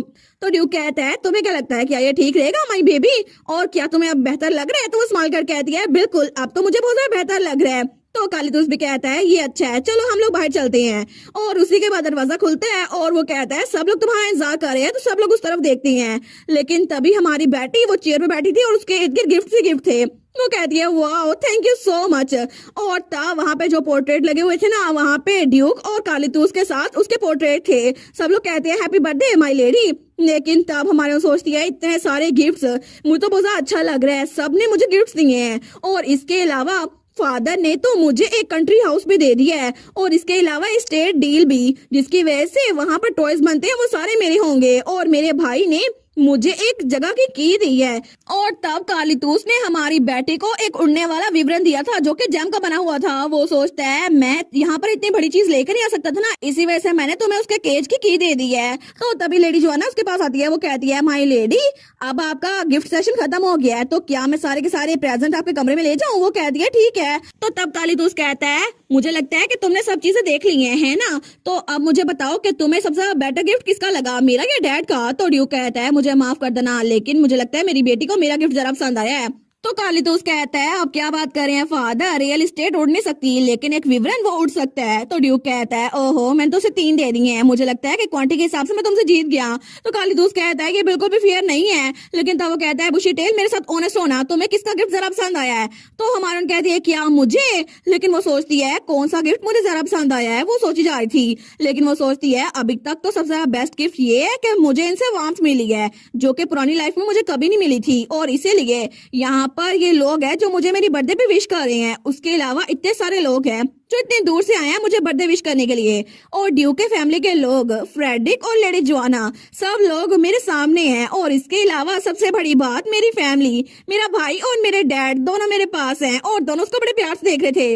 लेकिन तभी हमारी बेटी की आंखों में आंसू आ रहे थे। वो सोचती है मैं तो सच में बहुत ज्यादा खुश हूँ। तो तब उसका भाई कहता है बुशी टेल तुम रो रही हो, मुझे माफ कर देना, ये जरा मुश्किल सवाल था। तो वो कहती है नहीं नहीं, ये तो खुशी के आंसू हैं, मैं बिल्कुल भी रो नहीं रही। तो तब अपने डैड के पास आती है, उसे गले लगाते हुए कहती है डैड, और भाई के पास भी आती है, कहती है कालितोस मेरी फैमिली, मेरे पास सबसे बेस्ट गिफ्ट मेरी फैमिली है। तो दोनों इमोशनल हो गए थे। लेकिन तभी वो लोग कहते हैं बुशी टेल, ड्यूक कहता है माय बेबी। तो तब हमारी हीरोइन को देखकर सोचती है सच में मुझे ये लोग बिल्कुल पसंद है। तो तब कालितोस कहता है फिर भी तुम्हें मेरा गिफ्ट जरा पसंद आया ना फादर से। तो ड्यूक कहता है नहीं, मेरी बेबी को मेरा पसंद आया है। तो हमारी हीरोइन कहती है आप लोग अभी भी इस बात पे क्यों लड़ी जा रहे हैं। लेकिन थोड़ी देर बाद जब पार्टी खत्म हो गई थी ना, तो वो वापस अपने कमरे में आ गई थी। तो वो कहती है मुझे तो डैड और कालितोस के दरमियान आना पड़ा, वरना वो लोग तो लड़ी जा रहे थे। तो वो सोचती है आज की बर्थडे तो बहुत ज्यादा ग्रेट थी मेरे डैड और भाई की वजह से। लेकिन तभी दरवाजे पे दस्तक होती है, तो वहां पे जोआना थी। वो कहती है माय लेडी, ये मैं हूँ जोआना, मुझे आपको कुछ देना था। तो उसके पास एक गिफ्ट लेकर आई थी जो कि ब्लैक कलर का था। वो कहती है अच्छा ये क्या चीज है। तो जोआना कहती है ये प्रिंस एडन ने आपके लिए गिफ्ट भेजा था, मुझे ये गिफ्ट प्रेजेंट में बहुत ज्यादा दूर मिला था, इसी वजह से मैं आपके लिए ले आई। जब मैं अरेंज करी थी तब मुझे मिला। आई एम श्योर के मास्टर और लॉर्ड कालितोस ने इसको मूव कर दिया था। और सच में ऐसा ही हुआ था। ड्यूक कहता है उस लिजर्ड ने ये भेजा है। तो तब कालितोस भी कहता है ये तो बिल्कुल फिल्थी है, इसको दूर धकेल दो। लेकिन तब हमारी कहती है thank you so much adder का प्रेजेंट ढूंढने के लिए। तो जोआना कहती है ठीक है मैं चलती हूँ, आप रेस्ट कीजिएगा माय लेडी। तो तब उसको गुड नाइट कह के चली गई थी। लेकिन हमारी उस गिफ्ट को देखती है, वो सोचती है एयरटेल, उसको मेरी बर्थडे याद थी ना। लेकिन जैसे वो गिफ्ट खोलती है उसके अंदर एक लेटर था। वो कहती है वो एक लेटर भी है। तो वहां पे लिखा हुआ था हेलो माय स्टार, यहाँ आसमान पे बहुत सारा काउंटलेस स्टार हैं, लेकिन फिर भी जब मैं आसमान पे देखता हूँ ना, तो मुझे तुम्हारे जैसा स्टार ढूंढना मुश्किल हो जाता है। इसी वजह से मुझे यहाँ पे कोई स्टार इतना पसंद नहीं आता, लेकिन तुम हमेशा मुझे याद आती हो और इसी वजह से मैं तुम्हें मिस कर रहा हूँ। और मैं विश करता हूँ तुम भी मुझे मिस करी होगी, या फिर ये सिर्फ एक सेल्फिश विश है, लेकिन फिर भी प्लीज मेरे बारे में सोचती रहना, ठीक है। लेकिन वो उस लेटर को देखती है और आगे लिखा हुआ था इसके अलावा हैप्पी बर्थडे स्टार। तो वो बड़ी खुश हो गई थी। तो तब एयरटेल ने आगे लिखा था मैं उम्मीद करता हूँ कि तुम्हें ये गिफ्ट बहुत ज्यादा पसंद आएगा और मैंने तुम्हारा सोचते हुए गिफ्ट प्रिपेयर किया है। वो कहती है कि एक गिफ्ट भी है। लेकिन जब उस डब्बे में देखती है ना, तो वहाँ पर पूरा सेट था जो कि उसके बालों की तरह ऑरेंज था। वो कहती है वाह, उसने इतनी सारी चीजें भेज दी हैं, लेकिन ये डार्क पीसीज ये तो एयरटेल की तरह लगते हैं जब वो ड्रैगन शिफ्टर बनता है। तो हमारी बेटी सोचती है मुझे याद आया एक बार मुझे एयरटेल ने बताया था कि ईस्टर्न कॉन्टिनेंट में ये बात बहुत ज्यादा मशहूर थी कि ड्रैगन्स जो शेप शिफ्टर होते हैं ना, उनके पास इन्वर्टेड स्केल्स होते हैं और वो ड्रैगन्स अपने स्केल किसी ऐसे इंसान को देते हैं जो बहुत ज्यादा इंपॉर्टेंट होते हैं। लेकिन तब उस लॉकेट को पकड़ती है, वो सोचती है मुझे तो इससे एयरटेल की एनर्जी बहुत ज्यादा कम फील हो रही है और ऐसा तो हो नहीं सकता ना कि वो इतनी सारी एक्सेसरीज मुझे अपने स्केल से बना कर दे, हालांकि मैं सिर्फ उसके दोस्त हूँ। तो तब वो उसको अपने बैग में रखने लगती है। वो कहती है फिर भी मैं इसको संभाल के रखूंगी और इसको अपने बैग में रखती हूँ। लेकिन वो दिल में सोचती है पता नहीं अभी एयरटेल कैसा होगा। आई विश कि इस वक्त वो यहाँ पर होता मेरे पास मेरे बर्थडे में। लेकिन वो सोचती है फिर भी मेरी पुरानी लाइफ में जब मैं मर रही थी ना, तो मुझे किसी पे ट्रस्ट नहीं था और पिछले लाइफ के हालात की वजह से मैंने कभी भी किसी पे भरोसा नहीं किया। लेकिन अब मेरा बैग ये फुल है मेरे डैड के लेटर से, मेरे डैड ने मुझे चीजें दी हैं और इसके अलावा मेरे दोस्तों के लेटर से, और वहाँ पे उसके भाई का गिफ्ट भी था। लेकिन वो सोचती है कालितोस, एयरटेल, सब लोग। लेकिन जैसे वो बाहर देखती है ना, तो बाहर एक शूटिंग स्टार था। वो कहती है वाह, ये तो तारा टूट रहा है ना, मैं तो विश मांगूंगी। लेकिन तभी दूसरी तरफ ओशन में एयरटेल भी उस तारे को देख रहा था। तो तब वो दिल में सोचती है मेरे पास मेरे बहुत सारे लोग हैं जिन्होंने मुझे अनकंडीशनल लव दिया है और इसी वजह से मैं शूटिंग स्टार को देखकर उन सब के लिए प्रे करूंगी। तो तब वो तो बड़ी खुश थी। वो कहती है सच में मैं तो पहली बार शूटिंग स्टार देख रही हूँ, हालांकि पहले मैंने सिर्फ इसके बारे में पढ़ा था। और वो दिल में सोची जा रही थी एयरटेल ने मुझे फ्रेंडशिप और लव दिया जो कि बिल्कुल रियल था, इसी वजह से मैं कभी तुम्हारे बारे में नहीं भूलूंगी। उसने कहा था कि मैं उसको याद करूं, हालांकि मैं उसको याद करती रहती हूँ। तो तभी दोनों वो विश कर रहे थे, लेकिन तभी वो दोनों ही एक ही बात सोच रहे थे। तो हमारी बेटी सोचती है प्लीज मुझे एयरटेल से मिलना अलाउ कर दो प्लीज। तो हमारा एयरटेल भी यही सोचता है प्लीज मुझे स्टार से मिलना अलाउ कर दो, हम लोग जल्दी मिले, जितना जल्दी हो सके उतना जल्दी। जल्दी, लेकिन दोनों की विश बहुत ही जल्द पूरी होने वाली थी। और तब दोनों ही अलग अलग जगह पे खड़े थे, लेकिन दोनों की विश ही एक थी और दोनों ही एक ही बात सोच जा रहे थे कि हम हमेशा एक दूसरे को याद रखेंगे और कभी नहीं भूलेंगे। लेकिन तब हमें कुछ सालों बाद का सीन दिखा जाता है और ओशन वहां पे हमारा एटल, उसके हाथ में एक लेटर था। तो तब सब लोग वो कहते हैं फाइनली पायरेट हंट वो खत्म हो चुका है, तो हम लोग वापस जा सकते हैं, है ना। और ऐसा तो है नहीं ना कि हम हिज हाइनेस की बात ना माने और वापस ऐसे चले जाएं। तो वहां पे हमारा एटल भी बड़ा हो गया था, लेकिन तब उस लेटर को देखता है और स्माइल करता है। तो सब लोग कहते हैं कांग्रेचुलेशन आपकी बैटल की विक्ट्री के लिए योर हाइनेस, और एटल को सब लोग कांग्रेचुलेशन कह रहे थे। और तभी हमारे एटल के पास एक लेटर भी आ गया था जहां पे उसको वापस आने की परमिशन मिल चुकी थी। लेकिन दूसरी तरफ कोई लड़की वो भी कोई लेटर लिख रही थी और गुनगुना रही थी, और वो थी हमारी बेटी जो कि अपने कमरे में बैठी हुई थी, लेकिन उस वक्त वो भी बड़ी हो चुकी थी। तो तब वो दिल में कहता है मैं तुमसे जरूर मिलूंगा स्टार, क्योंकि मैं जल्द ही तुम्हारे पास आने वाला हूँ। हमें कुछ लोग दिखाए जाते हैं जो कि बातें कर रहे थे। उनमें से कोई कहता है क्या तुमने आज का ऑक्शन देखा? दूसरा कहता है नहीं रियली मैंने उसको देखा ही नहीं। तो पहला कहता है मुझे लगता है कि मेरे हाथ में फिर से ट्रिवियल आइटम्स आए हैं। दूसरा कहता है अच्छा, लेकिन मैंने सुना था इस बार भी उन्होंने कोई जमीन खरीदी है, पता नहीं वो इसका क्या करेगी। तो पहले वाला कहता है उन्होंने क्या मतलब, तुम किसको रेफर कर रहे हो? वैसे भी मैं पहली बार इस ऑक्शन को अटेंड कर रहा हूँ। तो वो कहता है तुमने अभी तक उसके बारे में सुना नहीं? एक लड़की है जो कि ओकेजनली मास्क पहन के आती है ऑक्शन में, लेकिन वो जो चीज भी खरीदती है ना, वो चाहे कोई बेकार से जमीन क्यों ना हो, लेकिन वहां से सोना मिलता है, या फिर कोई यूजलेस ऑब्जेक्ट जिसको कोई और नहीं खरीदता, लेकिन जैसे वो लड़की उसको खरीदती है ना, उसकी कीमत बहुत ज्यादा बढ़ जाती है। इसी वजह से मैं उसको रेफर कर रहा था। लेकिन तभी वहां पर एक रेड बालों वाली लड़की थी, तो तभी वो बग्गी में बैठती है। तो वो थी हमारी हीरोइन जिसने विग पहनी हुई थी। तो पीछे से बाहर वाले लोग वो बातें किए जा रहे थे, वो कहते हैं इसी वजह से तो हम इसे गोड्स हैंड कहते हैं। तो तब हमारी बेटी असलान वो 16 साल की हो चुकी थी, तो उसके सामने शक्रांते बैठी थी। वो कहती है आपने आज भी अच्छा काम किया माई लेडी। तो हमारी बेटी कहती है थैंक यू सो मच मेरे साथ आने के लिए शक्रांते। वो कहती है कोई बात नहीं, वैसे भी आपने जो आज जमीन खरीदी है क्या उसका कोई फायदा होने वाला है? वो कहती है हाँ बिल्कुल मुझे ऐसे लगता है। वो सोचती है हालांकि ये पीस ऑफ लैंड बिल्कुल यूजलेस है अभी के लिए, लेकिन वहां पर ब्लू स्टोन्स होंगे जो कि फ्यूचर में बिल्डिंग्स बनाने के लिए डेकोरेटिव स्टोन की तरह यूज होंगे। और एक बार अगर किसी को ये मिल गए ना, तो तब इसकी वैल्यू बहुत ज्यादा बढ़ जाएगी। और जो लोकेशन इन मिनरल्स की प्रोडक्शन के लिए बहुत ज्यादा जरूरी है ना, वो है सिसलन, वो लैंड जो आज मैंने परचेज की है। क्योंकि मेरे रीबॉर्न होने से पहले रिटर ने उस स्मिथ को ही मार दिया जो कि इन ब्लू मार्बल्स को यूज कर सकता था, लेकिन उसने वो फार्मूला चुरा लिया और उसके बाद उसको अपने फायदे के लिए इस्तेमाल किया। लेकिन तभी वहां उसके पास ही वो मार्बल भी पड़ा हुआ था जो कि उसे स्क्विरल कॉन्स्टलेशन ने दिया था। तो हमारी बेटी सोचती है मैंने अपने ख्वाब में इस स्क्विरल कॉन्स्टलेशन जो मुझे दिखाया था ना, उसके जरिए पता कर लिया। अब वो स्मिथ भी नहीं मरेगा और रिटर वो भी मुझसे जीत नहीं पाएगा। इसकी वजह से मैं तो बहुत ज्यादा खुश हूँ, क्योंकि हम लोग अब वेलफेयर बजट को बहुत ज्यादा रेस कर सकते हैं। लेकिन वो तो बड़ी खुश थी। वो सोचती है अब तो फिर रिटर बहुत ज्यादा परेशान होगा ना कि नॉर्थ ने फिर से तरक्की कर ली है, लेकिन मैं तो उसका चेहरा देखना चाहती हूँ। तो शक्रांते उसको हंसते हुए देखकर सोचती है पता नहीं लेडी बेटी क्या सोच रही है, लेकिन जब भी वो ऐसे हंसती है ना तो बिल्कुल किसी विलन की तरह लगती है, लेकिन फिर भी क्यूट है। तो तभी हमारी बेटी की बग्गी वो गोल्डन अकाउंट गेट के सामने से गुजर रही थी। तो बेटी कहती है आज भी बहुत सारे लोग आए ना गोल्डन अकाउंट पे, हालांकि स्टोर क्लोज होने का टाइम हो गया है। तो शक्रांते कहती है बिल्कुल, सुबह से लेकर शाम तक यहाँ कस्टमर भरे रहते हैं, और वैसे भी जो न्यू प्रोडक्ट वेन ने बनाया है ना वो बहुत ज्यादा पॉपुलर हो रहा है, और इसीलिए सुबह से लेकर अभी तक बहुत लंबी लाइन है। तो पीछे से वेन वो कहता है नहीं नहीं इतना भी ग्रेट नहीं है, लेकिन हमारे सोचती है मुझे पता था कि वेन बहुत ज्यादा काबिल इन्वेंटर है और इसीलिए मैंने उसके साथ कॉन्ट्रैक्ट कर लिया था। लेकिन तभी बाहर से कोई कहता है बेटी असलान, तो जब वो बाहर देखती है ना तो वहां पर कोई नोबल था। वो कहता है क्या तुम कह रहे हो कि उसने उस जैसी यंग लेडी ने इतना अमेजिंग काम किया है? लेकिन वो सोचती है क्या अब ये मेरा नाम लेकर क्या बात कर रहा है। लेकिन तभी वो नोबल हमारी बेटी की चुगलियां कर रहा था। वो कहता है उसने कोई भी अजीम काम नहीं किया, आखिर वो एक नोबल लेडी है और वो भी कुछ नहीं कर सकती। लेकिन शक्रांते को गुस्सा आता है, वो उठने लगती है। वो कहती है इसकी हिम्मत कैसे हुई, लेकिन हमारी उन कहती है एक मिनट रुको शक्रांते, कोई बात नहीं प्लीज काम डाउन हो जाओ। तो शक्रांते कहती है लेकिन अगर इसके बारे में ड्यूक को पता चल गया तो वो इनको छोड़ेगा नहीं। लेकिन तभी बाहर से कोई कहता है ओए जरा जुबान संभाल के बात करो, तुम लेडी बेटी की बात कर रहे हो। दूसरा भी कहता है बिल्कुल, तुम्हें नहीं कोई आइडिया कि वो कितनी रिमार्केबल इंडिविजुअल है, और तुम नॉर्थ से नहीं हो ना, इसी वजह से तुम कैपिटल से हो, है ना। तो हमारी बेटी कहती है क्या ये लोग मेरी साइड ले रहे हैं? तो बाहर तो बहुत सारे लोग थे। वो कहते हैं हर साल जो कैपिटल से लोग आते हैं ना, उनको भी यहाँ खाने को बहुत सारा कुछ मिलता है, क्योंकि वहां पे भी कहत फैला हुआ है। लेकिन यहाँ नॉर्थ में सब लोग को खाना मिलता है, वो भी फ्री में, फूड किचन की वजह से। और ये सब कुछ लेडी बेटी की वजह से हुआ है।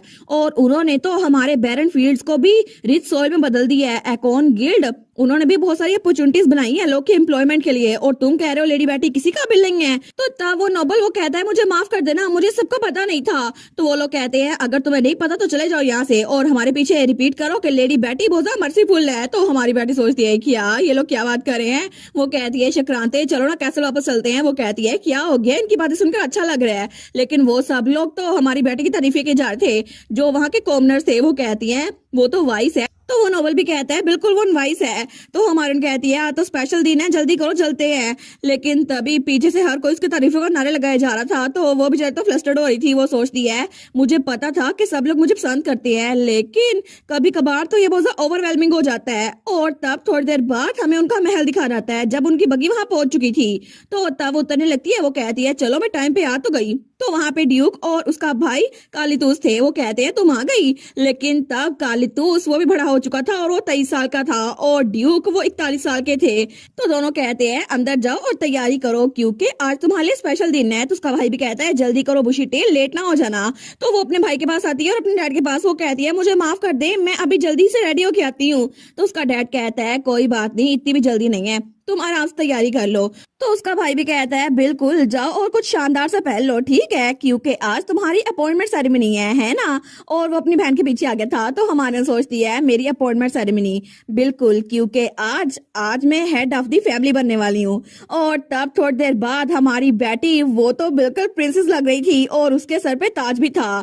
तो ड्यूक कहता है मैं लियोनहार्ड डी एस्लान, मैं बेटी एल एस्लान को फ्यूचर सक्सेसर के तौर पर नॉमिनेट करता हूँ, और अब से हेड ऑफ द हाउस की पोजीशन बेटी एल एस्लान की है। तो सब लोग वहाँ क्लैपिंग करते हैं। तो ड्यूक उसको छड़ी देते हुए कहता है ठीक है, तो अब से आप हेड ऑफ द हाउस है। तो सब लोग कहते हैं वाह, उन्होंने तो बहुत ज्यादा कमलिश की है ना, वो भी इतनी छोटी सी एज में, लेकिन वो सच में इतनी काबिल है। तो दूसरा कहता है वहां पर देखो वो भी तो ड्यूक के डायरेक्ट डिसेंडेंट है ना, लेकिन क्या ये ठीक रहेगा कि बड़े भाई की होते हुए, वो भी एक मेल सक्सेसर के होते हुए, फीमेल सक्सेसर जो कि छोटी बहन है, उसको ये हेड ऑफ द हाउस बना दिया जाए। तो वो लड़कियां कहती है लेकिन तुमने सुना नहीं कि लॉर्ड कालीतूस ने खुद अपना राइट इनहेरिट का वो छोड़ दिया, क्योंकि पूरे एम्पायर में वो तो बहुत ज्यादा मशहूर है, क्योंकि वो अपनी छोटी बहन के लिए बहुत सारे अफेक्शन दिखाते हैं। लेकिन तब ड्यूक कहता है अब आगे आओ लाइन लीडर, और आगे आके अपने नेक्स्ट लीडर को लॉयल्टी स्वेयर करो।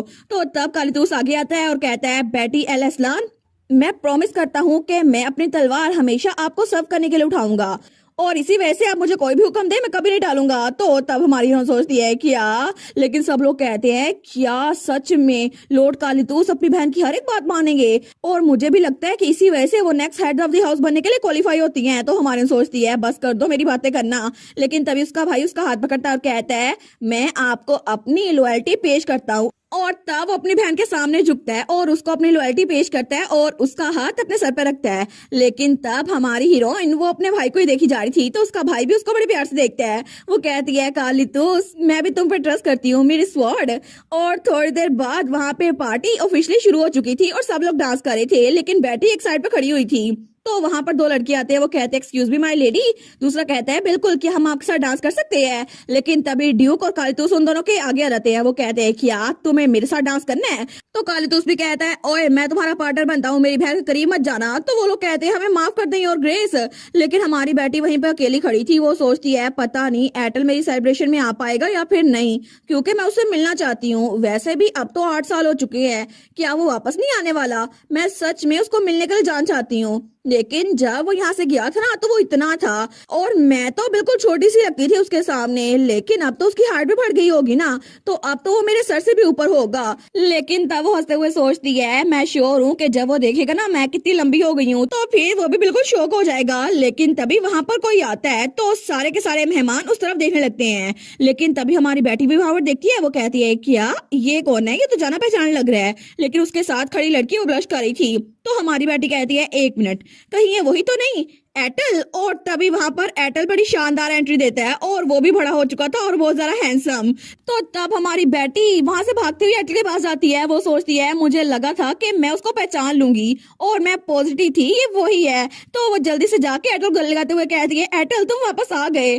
तो एयरटेल बेचारा तो ब्लश करने लग गया था और उसका दिल धड़क रहा था। वो कहता है स्टार बहुत दिनों बाद मिले, लेकिन वो कहती है एयरटेल मैं तुम्हें बड़ा मिस किया, बड़े लंबे अरसे बाद मिल रहे हैं। लेकिन वो कहता है मुझे माफ कर देना मैं लेट हूँ। वो सोचती है कि यार लेकिन एयरटेल इतना लंबा कैसे हो गया, और ये तो मुझसे भी ज्यादा लंबा हो गया है। लेकिन एयरटेल बेचारा तो ब्लश किए जा रहा था। वो सोचती है ना सिर्फ ये लंबा हुआ है बल्कि इसका हाथ और इसके शोल्डर भी मुझसे बड़े हैं और ये तो बिल्कुल एक अडल्ट लग रहा है। तो तब वो सोचती है मुझे लगता है कि अब एयरटेल मेरे साथ वैसे बिहेव नहीं करेगा जैसे हम छोटे थे ना तब बिहेव करते थे। लेकिन तभी वो कहता है स्टार। वो कहती है हाँ क्या हुआ। तो वो उसका हाथ पकड़ता है और कहता है क्या आप अपना पहला डांस मेरे साथ करना चाहेंगी, और उसके हाथ पे किस करता है। तो हमारी बेटी तो हैरान होकर उसको देखती है। तो तब एयरटेल उसको देखकर स्माइल करता है, लेकिन बेटी वो स्माइल करते हुए कहती है बिल्कुल मैं अलाउ करती हूँ। और उसके बाद पीछे ड्यूक और कालीतूस तो गुस्से में आ गए थे। वो कहते हैं वो नेस्टी रेप्टाइल। तो कालीतूस कहता है मुझे छोड़ो, अभी मैं उसको जान से मार के आता हूँ। लेकिन फ्रेडिक उनको रोके हुए था। वो कहता है प्लीज काम डाउन, लेडी बेटी को भी डांस करने देना। लेकिन हमारून कहती है एयरटेल ये मेरा पहला डांस होने वाला, मुझे नहीं पता अगर मैं तुम्हारे पाँव पे पैर रख दूं तो। वो कहता है कोई बात नहीं, वैसे भी कोई फर्क नहीं पड़ता, तुम जितना चाहो मेरे पाँव पे पैर रख सकती हो। और तब वो उसके साथ डांस स्टार्ट करता है। वो कहता है वैसे भी हमें डांस पे फोकस करना चाहिए क्योंकि आज बहुत ज्यादा मजा आने वाला है। लेकिन तभी दोनों स्माइल करते हैं और कितने क्यूट लग रहे थे। लेकिन थोड़ी देर बाद उन्होंने डांस खत्म कर लिया था। तो हमारी बेटी कहती है एयरटेल मुझे कोई आइडिया नहीं था कि डांसिंग में भी इतना मजा आता है, ये तो बहुत ज्यादा अमेजिंग था। वो कहता है मुझे ये सुनकर बहुत ज्यादा अच्छा लगा कि तुम्हें मजा आया। लेकिन वो कहती है बाय द वे आखिर तुम सेलिब्रेशन में आ कैसे पाए, तुमने अपने लास्ट लेटर में तो लिखा था कि तुमने पायरेट्स को हरा दिया है, लेकिन मुझे लगा था कि तुम्हें पहले कैपिटल जाना पड़ेगा। वो कहता है वेल। तो हमारी बेटी सोचती है क्या। वो कहता है तुमसे ज्यादा कुछ भी इम्पोर्टेंट नहीं है मेरे लिए, इसलिए मैं सीधा तुम्हारे पास आ गया। और उसकी लिट पीछे करता है। लेकिन हमारी कहती है एक मिनट, क्या तुमने अपनी सारी ड्यूटीज को छोड़ दिया और सीधा मेरे पास आ गए, तुम ऐसा तो नहीं कर सकते ना। और उसको क्यूट से मुक्के मारी जा रही थी। वो कहता है लेकिन ये बात तो सच है ना। वो कहता है स्टार क्या तुम एक सेकंड के लिए पीछे मुड़ोगी। वो कहती है अच्छा लेकिन क्यों। तो एयरटेल कहता है मेरे पास तुम्हारे लिए कुछ है, कम ऑन। तो वो पीछे होती है। वो कहती है लेकिन हर साल मेरी बर्थडे पे तुम गिफ्ट भेजते तो रहते हो। वो कहता है एक मिनट रुको ना, मैं अभी इसको तुम्हें पहनाता हूँ। लेकिन तब वो उसको एक नेकलेस पहनाता है। तो हमारी सोचती है वाओ ये फिर से मेरे लिए गिफ्ट लेकर आया, लेकिन मुझे ये खुद नेकलेस पहना रहा है। लेकिन तब वो कहता है ये देखो हो गया, कांग्रेचुलेशन हाउस असलाम की हेड बनने के लिए बेटी असलान। और तब हमारी हीरोइन की गर्दन में एक नेकलेस था जो कि ब्लू कलर का था। वो कहती है वाओ ये तो बिल्कुल ओशन की तरह लग रहा है, थैंक यू एयरटेल। लेकिन तभी वहां पर कोई लड़की थी। वो कहती है क्या होल्ड ऑन माय लेडी, ये तो गॉडेस ऑफ द सी है ना। हमारी कहती है गॉडेस ऑफ द सी। वो कहती है बिल्कुल, ये जेमस्टोन तो पिछले 300 साल से मिसिंग था और इसकी चमक देखकर तो सच में लगता है ये गॉडेस ऑफ द सी है। तो सारी लड़कियां उसके इर्द गिर्द जमा हो गई थी। वो कहती है सच में गॉडेस ऑफ द सी। दूसरा कहता है बिल्कुल मुझे भी देखने दो। तो हमारी कहती है सच में ये वही है, लेकिन वो थोड़ी सी परेशान हो गई थी। तो सारे के सारे उसके इर्द गिर्द उससे सवाल पूछे जा रहे थे।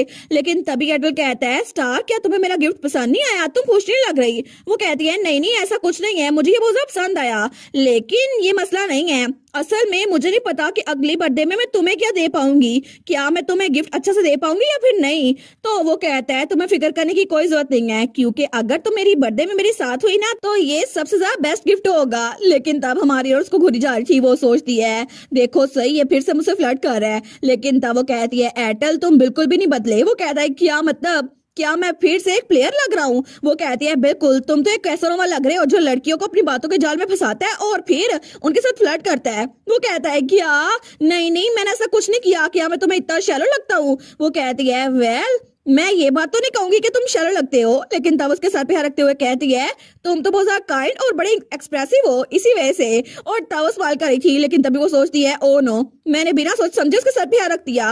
वो कहती है मुझे माफ कर देना, मैंने इंटेंशनली ऐसा नहीं किया, मुझे लगा कि जब तुम स्नो स्टॉर्म के साथ होते थे ना तो इसी वजह से मैं ऐसा करती थी, इसी वजह से मैंने किया, मुझे माफ कर दो।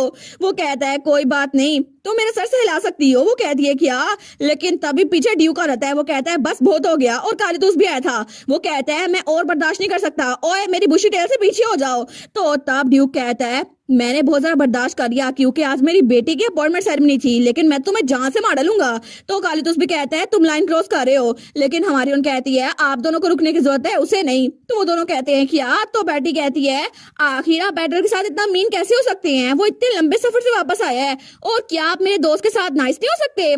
तो दोनों कहते हैं लेकिन हम तो, और दोनों बेचारे उदास हो गए थे। लेकिन हमारून कहती है एटल क्या तुम ठीक हो? और ड्यूक और कालितूस ने तो मुंह बुला लिया था। लेकिन एटल कहता है मैं थोड़ा सा शौक हूँ, मुझे लगता है कि मुझे इसकी आदत तो जानी चाहिए थी, लेकिन फिक्र ना करो स्टार। तो वो दोनों कहते हैं क्या ये ड्रामे कर रहा है, इसको तो फोक्स होना चाहिए था, रेप्टाइल नहीं। लेकिन तब हमारी रोइन तो उसको चुप करवा रही थी। वो कहता है नहीं नहीं मैं ठीक हूँ। लेकिन तभी वहां पर कोई आता है। तो कालितूस कहता है अब कौन आ गया? सेलिब्रेशन तो कंप्लीट होने वाली है, अब कौन आ गया? लेकिन तभी वहां पर कुछ नाइट्स आए थे जो कि रॉयल फैमिली के थे। वो कहता है नाइट्स? लेकिन तभी उनमें से एक नाइट ड्यूक के सामने आता है। तो ड्यूक अस्लाम कहता है तुम्हारी हिम्मत कैसे हुई यहाँ अनइनवाइटेड आने के लिए? क्या तुम मना चाहते हो? तो वो नाइट कहता है मुझे माफ कीजिएगा डिसरिस्पेक्टफुल होने के लिए योर ग्रेस, लेकिन मेरे पास रॉयल फैमिली की तरफ से आपके लिए अर्जेंट लेटर है। वो कहता है एक लेटर? लेकिन तब सब लोग सोचते हैं क्या उन्होंने इतनी दूर लेटर भेजा है, क्या वो जंग का ऐलान करने वाले हैं? लेकिन हर कोई बातें किया जा रहा था, पता नहीं क्या मसला है। लेकिन जैसे ही ड्यूक उस लेटर को खोलते हैं ना, तो उसको देखकर बैटी और ड्यूक दोनों परेशान हो गए थे। वो कहते हैं क्या आखिर वो ऐसे कैसे कर सकते हैं? और दोनों इस लेटर को देखकर बड़े परेशान थे। वो कहते हैं रॉयल फैमिली ने एक लेटर भेजा है जिसमें मैरिज का प्रपोजल है, और वो लेटर उसमें बेटी के लिए प्रपोजल भेजा गया था। लेकिन ड्यूक कहता है रिटर ड्यूक्स एस्टम सेकंड प्रिंस, उसने बेटी एल असलान को फॉर्मली प्रपोज किया है। तो पीछे से कालितूस कहता है क्या ये क्या बकवास है, आखिर उसकी हिम्मत कैसे हुई? तो हमारी उन सोचती है रिटर ने अभी चालाक बनने की कोशिश की थी क्योंकि सिंपली इसको प्रपोजल तो कहा जा सकता है, लेकिन ये बिल्कुल एक अनाउंसमेंट की तरह है। तो वहाँ पे वो लड़कियां कहती है सेकंड प्रिंस और लेडी बेटी, मुझे आइडिया नहीं था उनका इस तरह का रिलेशनशिप है। लेकिन वो दिल में सोचती है अब रॉयल फैमिली ने यहाँ पर मैरिज प्रपोजल भेजा है जो कि सबके सामने पड़ा गया है, लेकिन कोई भी फैमिली रॉयल फैमिली की तरफ से इस मैरिज प्रपोजल को मना नहीं करेगी क्योंकि वो फैमिली पूरे एम्पायर की सबसे ज्यादा ताकतवर फैमिली है। लेकिन इसका मतलब है कि वो चाहते हैं कि मैं इस चांस को मिस ना करूं और रिटा से शादी कर लूं, लेकिन मैं कभी भी ऐसा नहीं करूंगी। तो तब उसका भाई भी कहता है बुशी टेल तुम इसको मना करने वाली हो है ना? वो कहती है ऑफ कोर्स मैं कभी भी सेकंड प्रिंस के साथ नहीं रहूंगी, वो तो मुझे बहुत ही ज्यादा गुस्सा दिलाता है। तो तब उसका भाई और फर्स्ट प्रिंस दोनों ही सुख का सांस लेते हैं। वो कहते हैं चलो अच्छी बात है, थैंक गॉड। लेकिन तभी कालितूस वो फर्स्ट प्रिंस की तरफ देखता है और उसको घूर के देखता है। वो कहता है तुम किस बात पे खुश हो रहे हो? तो फर्स्ट प्रिंस कहता है मेरा मतलब था कि रिटर की तरफ बैठती है ना। लेकिन हमारे सोचती है आखिर वो ये सब कुछ क्यों ही करेगा? वेल मुझे कुछ रीजंस का पता तो है, लेकिन फिर भी कुछ सालों पहले वहाँ महल में एक्सप्लोजन हुआ था, लेकिन रॉयल फैमिली ने नोबल्स को बिल्कुल अच्छे से ट्रीट नहीं किया था। इसी वजह से नोबल फैमिली वो उनसे दूर हो गई, और जब कहता आया तब भी एम्पर ने किसी की हेल्प नहीं की, इसी वजह से कोई भी उनका साथ नहीं था। तो मुझे लगता है कि शायद वो ये प्रपोजल भेजकर अपनी क्रम्बलिंग अथॉरिटी को बचाना चाहते हैं, लेकिन इसी वजह से उन्होंने हाउस असलाम की तरफ ये प्रपोजल भेजा। तो तब वो सोचती है लेकिन इससे काम नहीं बनेगा अगर मैंने मना कर दिया तो, और आखिर वो इतना रिस्क लेंगे क्यों जिससे उनको एम्बेरसमेंट हो। तो तब वो सोचती है एक मिनट, कहीं उसको ये तो नहीं लगता कि मैं कभी भी उसके प्रपोजल को रिजेक्ट नहीं कर सकती? कितना एरोगेंट है ना वो। तो तब ड्यूक कहता है फ्रेडरिक नाइट्स को प्रिपेयर करो, हम अभी जाकर उनके खिलाफ जंग लड़ेंगे। आखिर उनकी हिम्मत कैसे हुई कि मेरी बेटी के लिए प्रपोजल भेजे? तो फ्रेडरिक कहता है जी और ग्रेस। तो तब वो कहता है अभी जाकर मैं उनको सबक सिखाता हूँ, मेरी बेटी के लिए अपने बेटे का प्रपोजल भेजने की हिम्मत कैसे हुई, हालांकि वो रॉयल फैमिली किसी काम की नहीं है। तो हमारी बेटी कहती है डैड वेट करें, मुझे लगता है यहाँ पे बहुत सारे लोग हैं तो सब लोग इसको बगावत समझेंगे, प्लीज काम डाउन। तो ड्यूक कहता है उन्होंने तुम्हारे लिए प्रपोजल भेजा है बेटी, आखिर मैं पीछे कैसे हो सकता हूँ, तुम तो उसको पसंद भी नहीं करती, और उन्होंने पहले एंगेजमेंट करने की कोशिश की थी लेकिन अब सीधा शादी, अगर ये बगावत है तो बगावत है ठीक। तो बेटी इसके कान में कहती है मैं जल्द ही हाई सोसाइटी इवेंट्स में जाने वाली हूँ, तो मुझे लगता है कि मैं अपना रिवेंज 10 गुना करके लूंगी। तो ड्यूक कहता है क्या 10 गुना करके? वो कहती है बिल्कुल, क्योंकि मैं यहाँ पीछे खड़ी होके अपना तमाशा बनता हुआ नहीं देख सकती, और मैं वहाँ जाकर अपने लॉसेस को खुद ही एक्सपीरियंस करूंगी, और मैं देखूंगी कि उनके चेहरे पे एक्सप्रेशन कैसा है। और वैसे भी मेरा प्राइड एक मर्चेंट के तौर पर मुझे अलाउ नहीं करता कि मैं पीछे खड़ी होकर तमाशा देखूं। और तब ड्यूक ने उसकी बात मान ली थी और थोड़ी देर बाद अपने कमरे में सामान पैक करी थी।